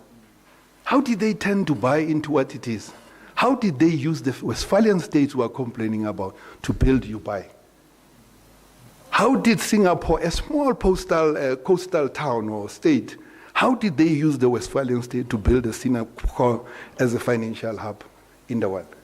So I think this is a question we should be confronting as Africans. I also brought up in this thing, Africans suffering, we were in slavery and so on. But I've gone to a point that I realize that in the 21st century, we need to liberate ourselves from this mindset.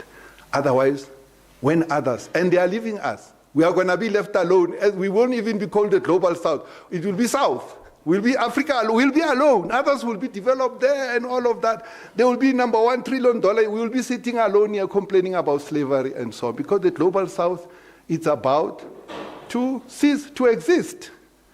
Because these other countries have outgrown this victimhood mentality. They are looking at how to develop their productive forces to the point or to such an extent that they can be able also to be developing countries, to cease being developing countries, but to transition to being fully developed. And they are doing it, and they are using the Westphalian state. And I just want to say, Mr. Chairman, that for me, I think our ambition as Africans in the 21st century is to make sure that we rid ourselves of this baggage of Atlantic slave trade, of colonialism. But we can use the Westphalian state for that. And really, our preoccupation should be what is preoccupying other countries all over the world, which is to colonize the moon, to colonize planet Mars. And we must be there. Otherwise, others are going to look at us up there from us, from Mars, and from the moon with verkijkers and say, oh, Africans are singing, Africans are complaining, Africans are... No, leave them. Here we are alone. They will have their own treaties there, we won't be there. Because it's going to happen. Elon Musk, he's building, he wants to get to Mars, this is real, it's going to happen. You must remember when the aeroplane started, people used to laugh at its inventors and they crashed a few times. So in this century, human beings are going to colonize planet Mars. They're going to colonize the moon. The Chinese are doing it. They are competing, they are building tech because they know that's the future of humanity. We are stuck here complaining about things that happened to us in the last 500 years of suffering. Somebody was singing here, burning spear, for 100 years we are suffering. Yes, it's true. But now we are all socialized. Me, my friend, I've liberated myself from the victimhood mentality. I believe, as an African, in the 21st century, I must make sure that we Africans, we do what the Japanese did, we do what the Chinese did, what the Gulf states are doing. We must get ourselves out of this situation. Thank you very much.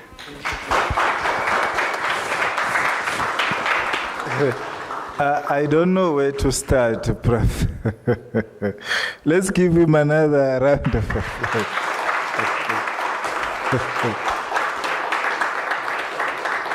I think I've got few takeaways, Prof, from your analysis, especially the fact that we must liberate ourselves from the victimhood mentality, that we keep blaming the colonizer, to say the problems that we have is because of the colonizer. And you also taught us about the fact that we should be proud of what we've achieved, despite the fact that, according to ourselves, is not enough. Like the integration, the historical evolution of integration. And you also taught us that we must be proud because we have institutions. That on its own, whether they are working or not, that on its own, it's an achievement.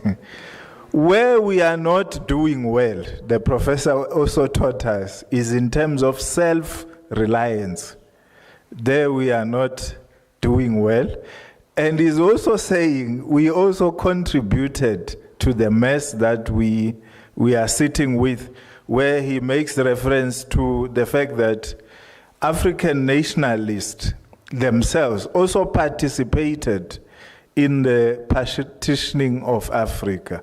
So in other words, we need to do self-introspection and look at ourselves and say, where did it all go wrong?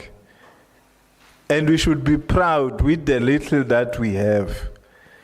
I think, let me take this opportunity to, while we are still, to open the questions and answer sessions. What I will do, I will open the first round of 5 questions or comments. And then if the time allows, I will open another round. Please, just take 1 minute. Don't give us the context. Just ask the question or just comment. Because if you first give us the context, then it's gonna chow the time. Can I take the first round by show of hands? I will have to be I will have to be biased and mix gender parity, because I see that the hands went up simultaneously. So I will start with Professor Miller, the female. Come to the gentleman in front, you are second. And then come to the gentleman, Dr. I can't remember the surname. Yes, you are the third. And Machane, you are the fourth. Then the fifth, the gentleman here in the middle with the green jacket. In that order, please. If the time allows, don't worry, sir, I will still open another round. In that order, do we have a roving mic? The first one is Professor Miller, and then the second one is here. Then in that order, please. Thank you. Okay. Thanks so much to the commentators and also to our illustrious postdoctoral student. You've represented us well today. So question, is there a place for women in your conceptual framing? I see a lot of women in the forum here today, and we often tend to have issues related to women, and then you have economy and issues related to men, and regional integration is one of them. So we're an interdisciplinary school, and we don't want to be a school mainly for men. So how do we bring these together? How would you engender your analysis of regional integration? Do you need to, or can you sidestep gender as matters for women scholars? Does African feminism have a place in your conceptual framework? And a few pointers here. The one, the designer is male, a European male and an African male. That's a sociological reality, and hence, in my view, cannot be sidestepped. We engender analysis, secondly, not by talking about women and children and disability. That is the ghettoization of feminist analysis. It is important, but it is an insufficient conceptual framing. If the architecture of integration has to break with Eurocentric integration, it needs to depart from its patriarchal origins, whether, Eddie, that is Europe or whether that is Latin America. The engendered analysis I would be seeking in your conceptual framing is an analysis of the nature of patriarchal power, which has been integral to African unity. We come together as brothers. Our cultural styles are brotherly. The ambassador spoke about our value systems. What role has patriarchy played in the failure of regional integration, and who has been central to the looting of Africa? One last point. Patriarchal integration is based on nationalism, and nationalism leads us to place the interests of our individual countries first. We've seen the history of regional integration in post-apartheid Southern Africa. And as South Africa, we have led the way in terms of a South Africa First policy. After the first few years of regional blooming and regional honeymoon, we adopted a South Africa First. So I'm asking you, as Eddie has challenged you, to do a historical analysis of the place of patriarchy in the failures of regional integration. Thank you. Next one is the gentleman here. Maybe you should start by introducing yourself and then the question or comment. Thank you. All right. My name is Tuguloyanki from the Faculty of Law. I'm a graduate of actually the Faculty of Law. My question is around a component that I don't think you touched on, but it's very important, and the interest of capitalism and capital in general with regards to this integration, et cetera, and it has had an agenda by itself. It's acted selfishly, and it has done unfortunate things in the past. You know, we have colonialism, which was effectively colonialism, but it was really just capital acting and for itself. And we've produced all these problems. And so that's my question. Where does it sit in the integration planning, capital and neoliberalism, which has risen in South Africa? And another question is to you, my good sir. You said in your presentation that you were socialized into Marxism and all those things. And so I wanted to ask if you are a Marxist, and then if yes, then why? Complicated question. Thank you very much. Two gentlemen. Oh, okay. Yes. Thank you very much, Dr. Nyere. And I have some historical distortions with your presentations, especially one, to do historical justice, OAU did not achieve its historical mission because one, it was decolonizing Africa and did not decolonize, because the word colonia, I did Latin, means settlement. Colonius means a settler. So if at all it didn't chase away settlers, it means we achieved pseudo-independence. So on that point, OA did not achieve. It achieved pseudo-achievements of what it had actually set out to do. Secondly, there is a social foundation of all integration. When you look at the older integration, actually before the American one, was one of Aragon and Castile to make Spain, which became an empire. And it was based on a social element. One of them was the marriage between King Ferdinand and Queen Isabel of Aragon, of Castile and Ferdinand of Aragon. So that is the social foundation. But then it was also based on Roman Catholicism. And from there, we see how small states of Spain united in just a few years, chased away the Moors, who were the Muslims, who had colonized them for 700 years. Actually, here we are still joking. 700, from 711 to 1492. Spain was under colonization. But they came from it and ruled the whole world in just a span of 10, 15 years because of the social aspects of integration, which is intermarriage and religion. And thirdly, I think I would like to agree with the Professor Maloka, that we should first appreciate the quantity first, then after complain about the quality. So on that note, surely we should say there are institutions. Now we can complain about their quality. Because it's better to have bad food than no food at all. I thank you very much. Thanks a lot, Professor. I'm Lebogang Machane. The ambassador spoke of he who writes your history. I'm not a historian, so I would like to say my extension would go into Africa needs to write its own geography, because he spoke of a system is designed for its purpose. Now, we have adopted geography that came from Europe, whose purpose was for European trade. The Dutch East India Company would fund mapping projects and all those things to see where they can venture into in terms of their economic ambitions. However, that geography has created trade routes that are sort of walls for Africans.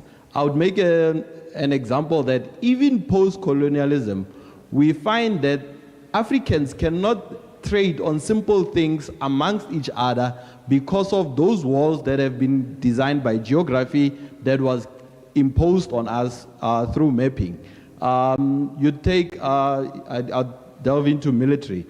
Zambia wears jerseys made from China, while Botswana wears jerseys made from Botswana, and Botswana's jerseys are of greater quality, but they are neighbors. So it shows that integration doesn't really exist, and one of the reasons is Africans have been conditioned to be outward looking in terms of trade, rather than looking at what we are told that Africa is not navigable internally, it's only accessible through the coast. We need to debunk that. And then on your slideshow, you made mention of a critical word that kept on emerging, solidarity. However, solidarity is only coined on those treaties. But take the Zimbabwe sanction situation. Where was African solidarity when Zimbabwe's economy was crippled? No one in Africa could stand up and say, we as Africans stand against these policies which stands against our principles of solidarity. So African integration is hampered by those factors, and we really need to look back into our geography, because we have sub-Saharan Africa and Northern Africa, which has created a virtual divide that prevents integration. So I think I would leave it at that for now.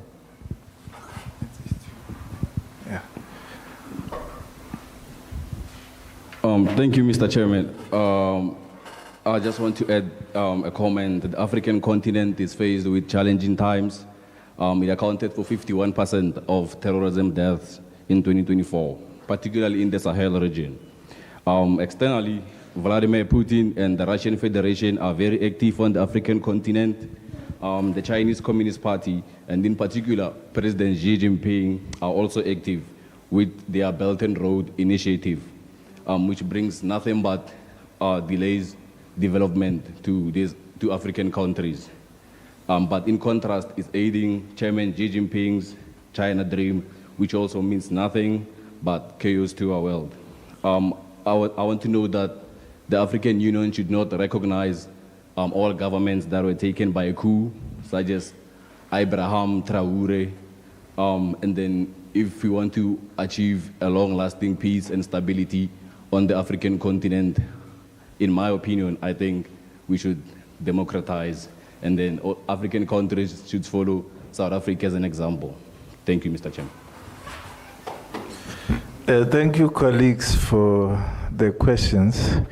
I think, Prof, you were fortunate because I think you got one question. Most of the questions, unfortunately, were directed to my doctor, to my learned doctor on my right. So, Doc, maybe if you could answer, then if the time allows, we're going to open another round. Thank you. It's you, Doc, then the professor. Thank you. Thank you so much for the questions. I will just respond to them in the order they were asked. So, Prof. Miller, you make a very important observation.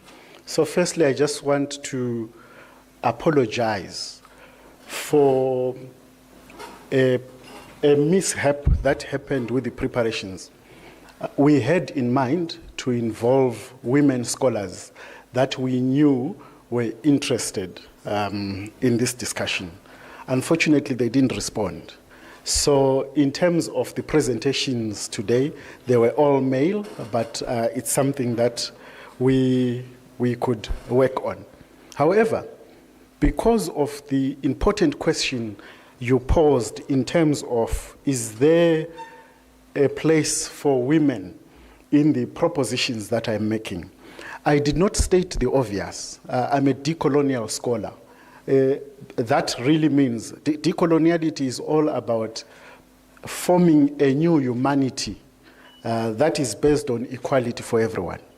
And so in terms of my framing, Yes, I did not speak about the theory that I used, but I'm just declaring now that decoloniality is about the equality of all human beings, women included. Therefore, to respond to what you are saying, I am very aware that patriarchy, and it's also the problem I have, especially with European epistemology, because it is very patriarchal. So the conception and the concepts that we borrow from Europe are largely patriarchal. If you look at the scholars that write, most of them are male. And as you correctly said, that conception of the designer and the designed, yes, it was a male-dominated approach in terms of what Europe produced. But we are against that. I just did not say the very obvious because I just wanted to get to the nitty-gritty of what I was speaking about. But yes, Europe or Europeans, this is the reason why I opted to go decolonial, because I do find that Europe is racist, it's racial, it's patriarchal, and all these issues, they play out in their epistemology and the information that we then imbibe. So decoloniality is meant to go against that grain. So I really take your suggestion there, and I would want to look into it further in terms of situating what you say, the African feminist ideology. I do agree with you, because I also know that feminism is not unitary. Feminism is not what it presents itself to be. Africans, particularly, they have a place in forming what feminism should look like. So thank you for that. Now, I also want to link what you said to the second question, about capitalism and the role of capital in the integration agenda.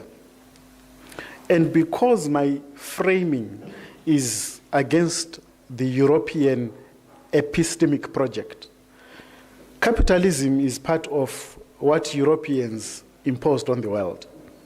So the integration agenda has capitalism at the very center. Because if you look at what has happened, yes, we were colonized by these Europeans, and colonization has ceased, and I agree with that.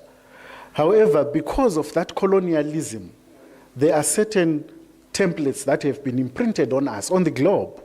That's why I speak of global coloniality, not colonialism, right? And it's part of what capitalism actually did. You still find European countries today who sit in Europe, yet they still control what happens in Africa. Look, for instance, at Francophone Africa, for a lack of a better term. The French still have control on African countries.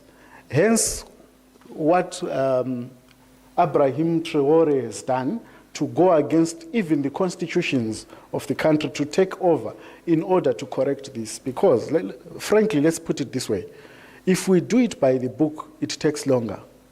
And young people in Africa are getting very restive. Africa is a very young population. Young people are getting restive to say, why do we still sit with these colonial baggages and nothing seems to be happening? Hence my very framing to say, is integration what we need? And I chose deliberately the African Union and SADC so that we look at how the dynamics are playing out. But I agree, capitalism is the enemy here. So capitalism, yes, would want us to have the integration agenda because it works for them, right? It works for them. And therefore, capitalism is at the center of what we are fighting. That's what decoloniality is all about. It's the capitalist model that we want to get rid of in our continent. The third question about the OAU,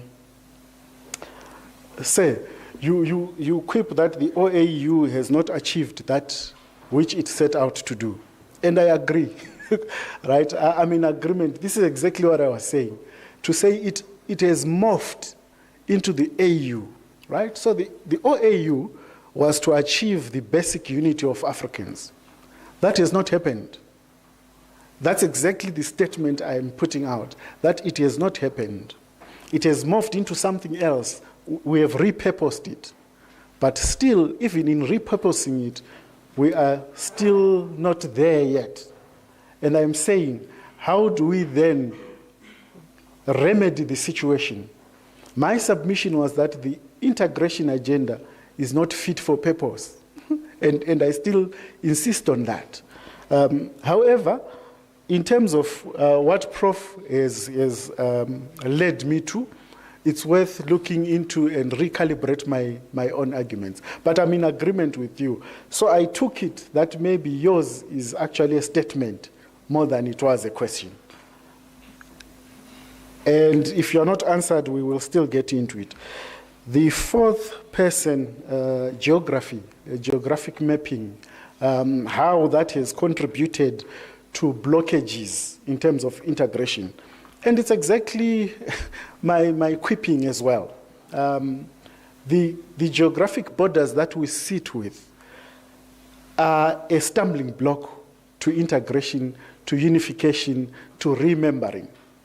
And my submission, it was bold, I know, to say let's do away with the borders, because the borders are not really working for us, especially if you look at the African Continental Free Trade Area.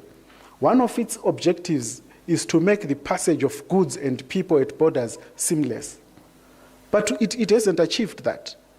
We cannot achieve that because of the structure of the borders that we have.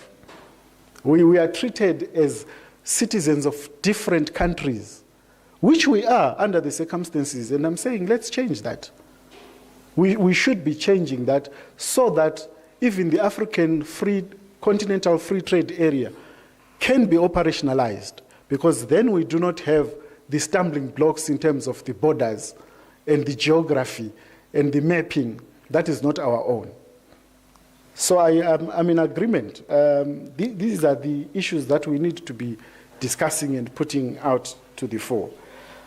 The AU, the fifth one, the AU should not recognize governments that have been overtaken by coups. In fact, it doesn't, the fifth question. So the AU is very clear on its position.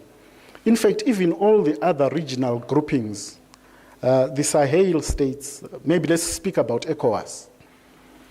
ECOWAS does not permit the taking over of the military in terms of coups. It doesn't permit. So once a state undergoes a coup, automatically it's disqualified. Even the African Union, by the way, the African Union also disqualifies states to participate in good standing if there is a coup. So if you look at what has happened, particularly with Ibrahim Traore, right, Mali as well, and Niger, they've actually come to form 3 states that operate as a unit to counter ECOWAS. And guess what? There are some ECOWAS states that are going Nicodemously to these guys to say we want to join. So sometimes you will realize that these formal structures, they actually work against us. And I'm not endorsing coups. However, when you look at what has happened in Burkina Faso, Niger, and Mali, I tend to agree with the masses that were supporting the coups. Because this may be the only way to get people to act in the favor of people. These coups were very popular. They were backed by popular civilians. So the fact that civilians are the ones that are prompting the armies to take over, it tells you that this form of democracy that we sit with may not very well be suited for Africa. I want to end here and engage further. Thank you.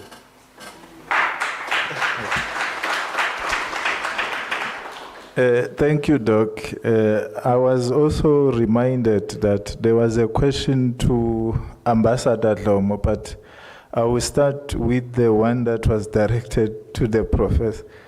I'll talk to you privately. Oh, okay. Ambassador, are you still with us?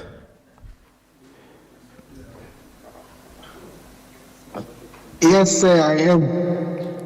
Did you get the question or comment?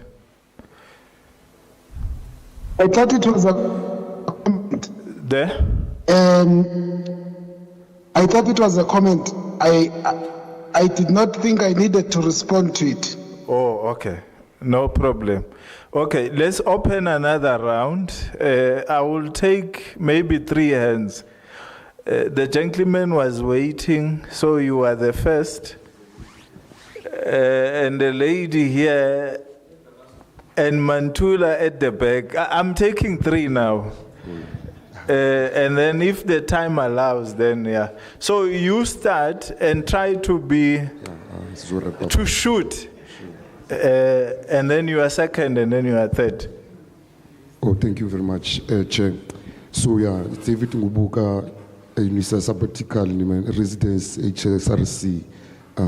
So yeah, as our question was in regard to the issue of young, does the study convince us that is it Africa ready for, is the continental ready for the 21st century shocks, for instance?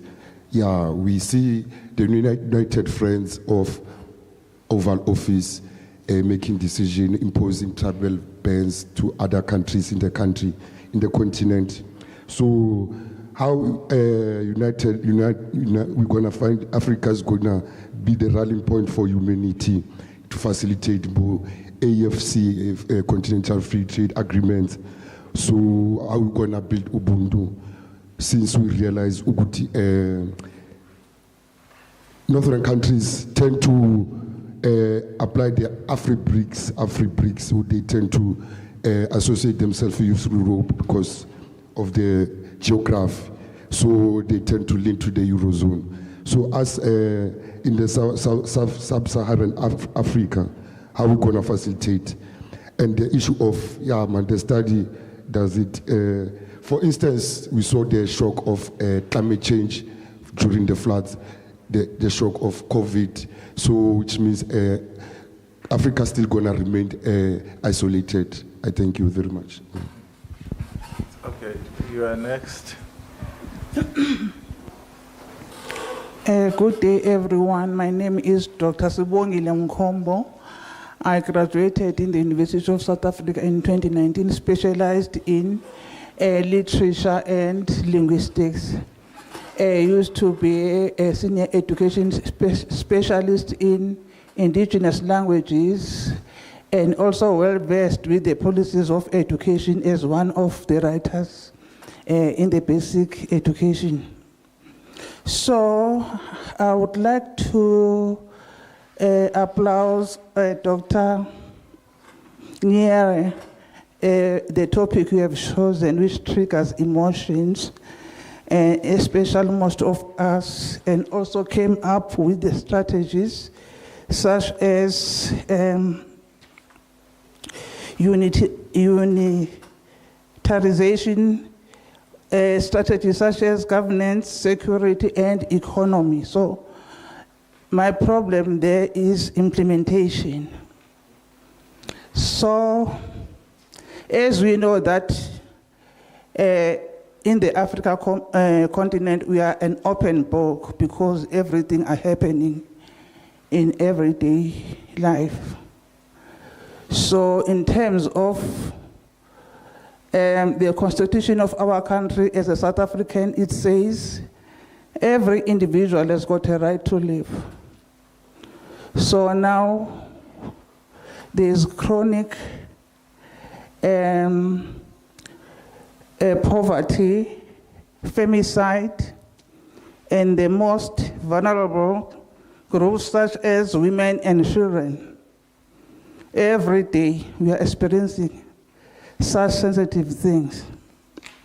Now, it was a comment. My question is, how can we ensure that Africa is a resilient continent in terms of unity?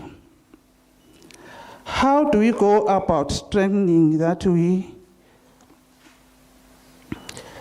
that we are able to change. Thank you.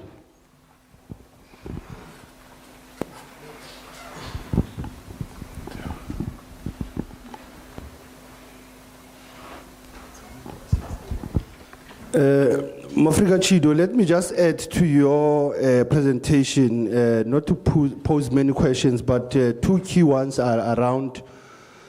Do you think Africa is integrated? If it is yes, how do you measure that? And no, you will come on it. And I want you to give those basis of that integration that you have raised with amalgamation. You have used many concepts actually there. But I think the main issue that your paper led to also raised was the role of the RECs, the regional economic bodies, all of them, because the regional integration arrangement projects have been there in the late 90s. And that's where you find that you have the CFA zones, you have your COMESA, you have ECOWAS. And ECOWAS, as we know, is also disintegrating now. In terms of the Saharan states who are pulling out. And that is very important on this debate. But I think also when you look at the southern continent, I mean in the SADC, there's no way you cannot miss what Sobukwe have said, about balkanization of Africa. It is very important that you know that this concept of United States of Africa, also Sobukwe mentioned it. And that's where the issue of from Cape to Cairo, Morocco to Madagascar, including all the occupied diaspora, will always include it. So it is very important for you to raise it. But I think Prof. Eddie, when he talked about Nkrumah as passion about we must unite or perish, the founding father of OAU, Haile Selassie, said that the Union of Africa must last for more than 1,000 years. So if you are still on Agenda 2063, the 50-year, the 10-year cycle, when the founding father said it must last for 1,000 years, that's very important. And I think the last part that I wanted to include again is that the integration includes issues of infrastructure also. Are the member states ready? And why do we have the 5 regions? And we say the one is the 6th region. I think you failed also to include the African, what we'll call in a Rasta language, African living spora, not the diaspora, the living spora. So there is, it is the 6th region. But the 5 regions were problematic by nature because they were colonized also by language and by culture. And I think I am raising these issues because you can't use security governance and economy only. You needed to include the issue of social and culture, which has been attempted from the early years to say we need to integrate Africa culturally also, not only politically, but culturally. And also if you are in a space of higher education, you also think of, can we even have an African university that is not geographically spaced in Addis Ababa only, but it's an African university that responds to the challenges of this continent. So I think those were the inputs that I wanted to make. There were many issues, but I know that the question that I've raised that about our integration of yes or no, and what basis are you going to give that integration? If you think we are not integrated, what are your bases? And if we are integrated, what is your measure that you are using? But like I said, we still have more 1,000 years to go.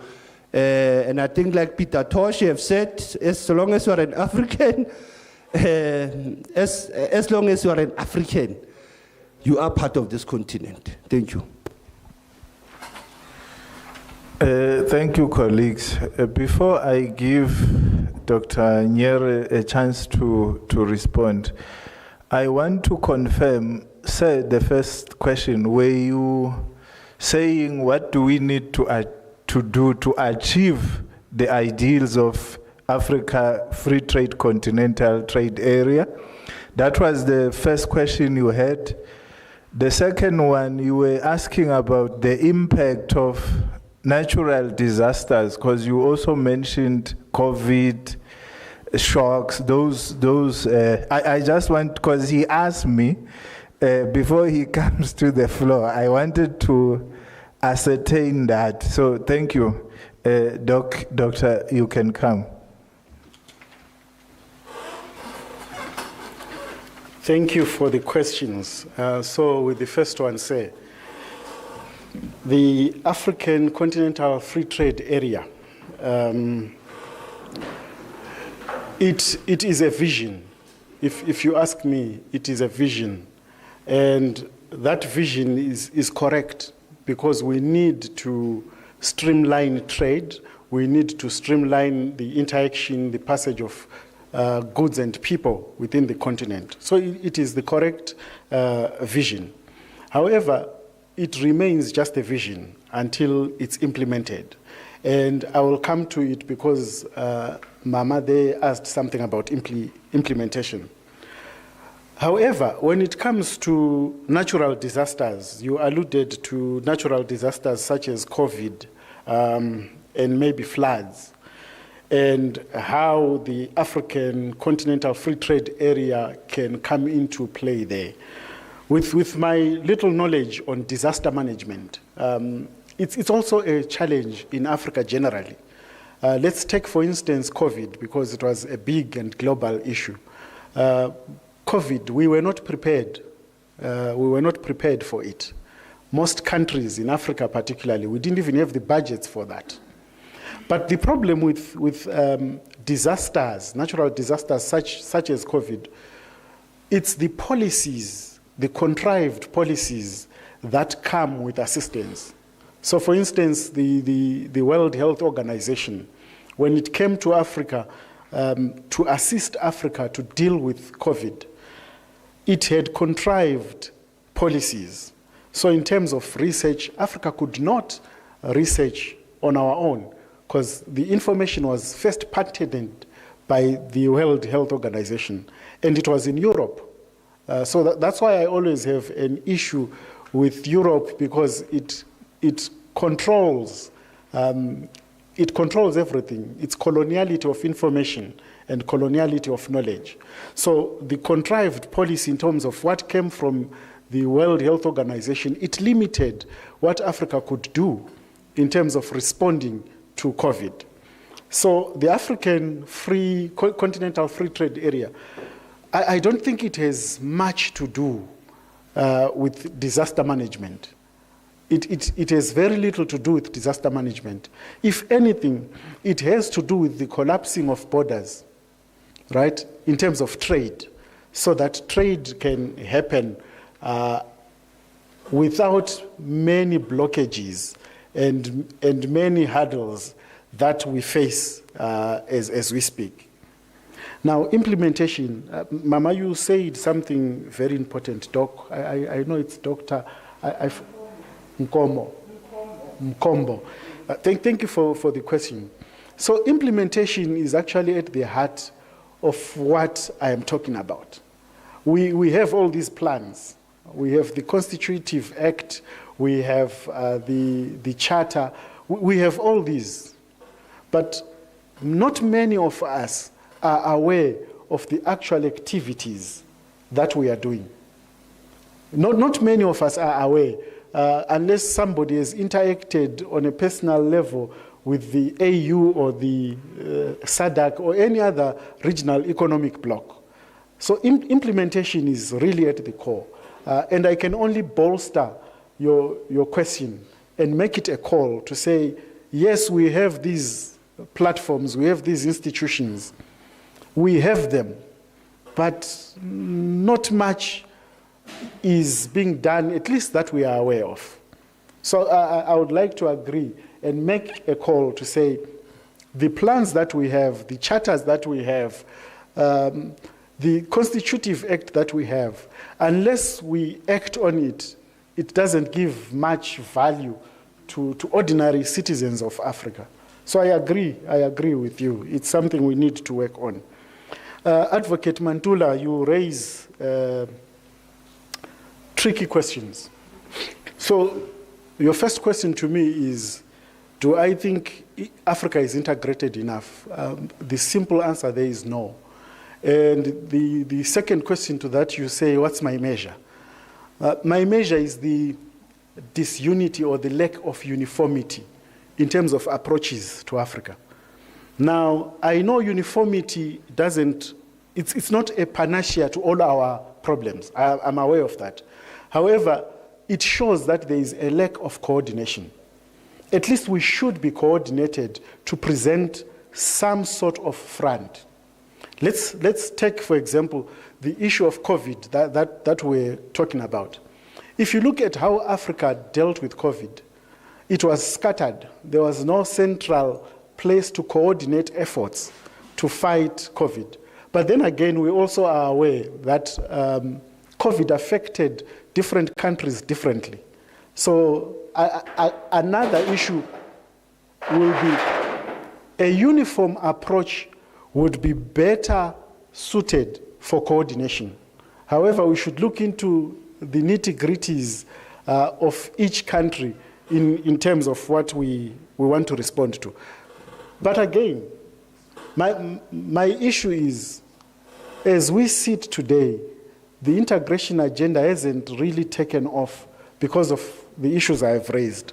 So to restate my response to you, it's not working, and the measure is exactly that. We are disorganized. We are not coordinated in terms of our approaches. You also speak about regional economic communities. Yes, I like your. How did you frame it? It's not the diaspora; it's the living spora. I like that. So, in my framework, the living spora are part of Africans, right? The living spora are part of Africans. They are in those countries and in those situations. Sometimes it's not even by choice, right? And I do not want to be bemoaning the slave trade, but much of them are there involuntarily, and they are offsprings of people that were taken there forcibly, right? So they still belong to us. And my thinking is that when we when we remember, right? When we are remembered, they form part of Africa. They are part of us. So in our conceptualization and in our thinking and in our socialization in terms of educating ourselves, because this is why this is important for us to be talking about these things. In educating ourselves, we include them, we have them as part of the constituents of Africa. The African University, yeah. That's a very important one, which is dear to me. I am aware that Professor Mamo Muche has started an institution with the view of having an African university. And you don't pay any fees for that. And it's online. And it's online. The reason why I'm bringing this up, I've had a discussion with him. It's exactly what he had in mind. Of course, funding is a big issue, but he has something in mind that if we remembered ourselves, we should put money to it, because resources and finances are what is at core. Hence, my call for the economic unitarization of Africa, because without the money, without the finance, all these plans and all these recommendations will not take off. I thank you. Let's give him another round of applause. Let me ask Prof. Ndlovu to come and give the closing remarks. He's already here with me, so Umabi's wasabele. No, I invited myself because I see we've gone over time. It's not even closing remarks. It's a vote of thanks. I would like to thank everybody who graced the occasion. Without your support, we are nothing. And also we want to thank those who are from the diplomatic and ambassadorial corps as our main supporter. And I would also like to thank Prof. Maloka. In fact, for me, my life has gone full cycle because I'm the director of research here. In fact, I first did that job at the Africa Institute And when he seconded me to the SADC project, I was a director of research at the Africa Institute. I find myself now doing this job again here. So together we were working for the Africa Institute with and Tabi Singh, because she's not around, but we know that she's instrumental in organizing such events. And then the next seminar, next one in July, we're breaking away from international relations and diplomacy. It seems as if that was our staple diet. Next month it's going to be, we're moving into econometrics and economics and scenario planning, and and we are welcome. Okay. and then in August, it's obvious, it's Women's Month. So we'll revisit this space towards the end of the year. I think we've done so much for this international relations politics space. But thank you, everybody. Lunch is served outside, and we'll see you next month. Okay.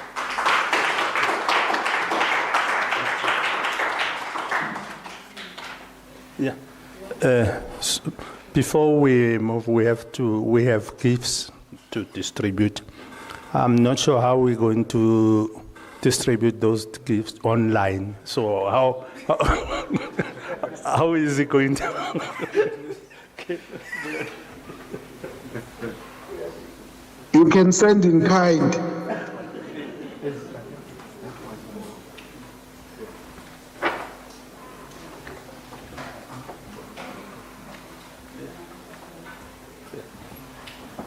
Prof Maloko, we have a gift for you. No. I don't want to open your gift.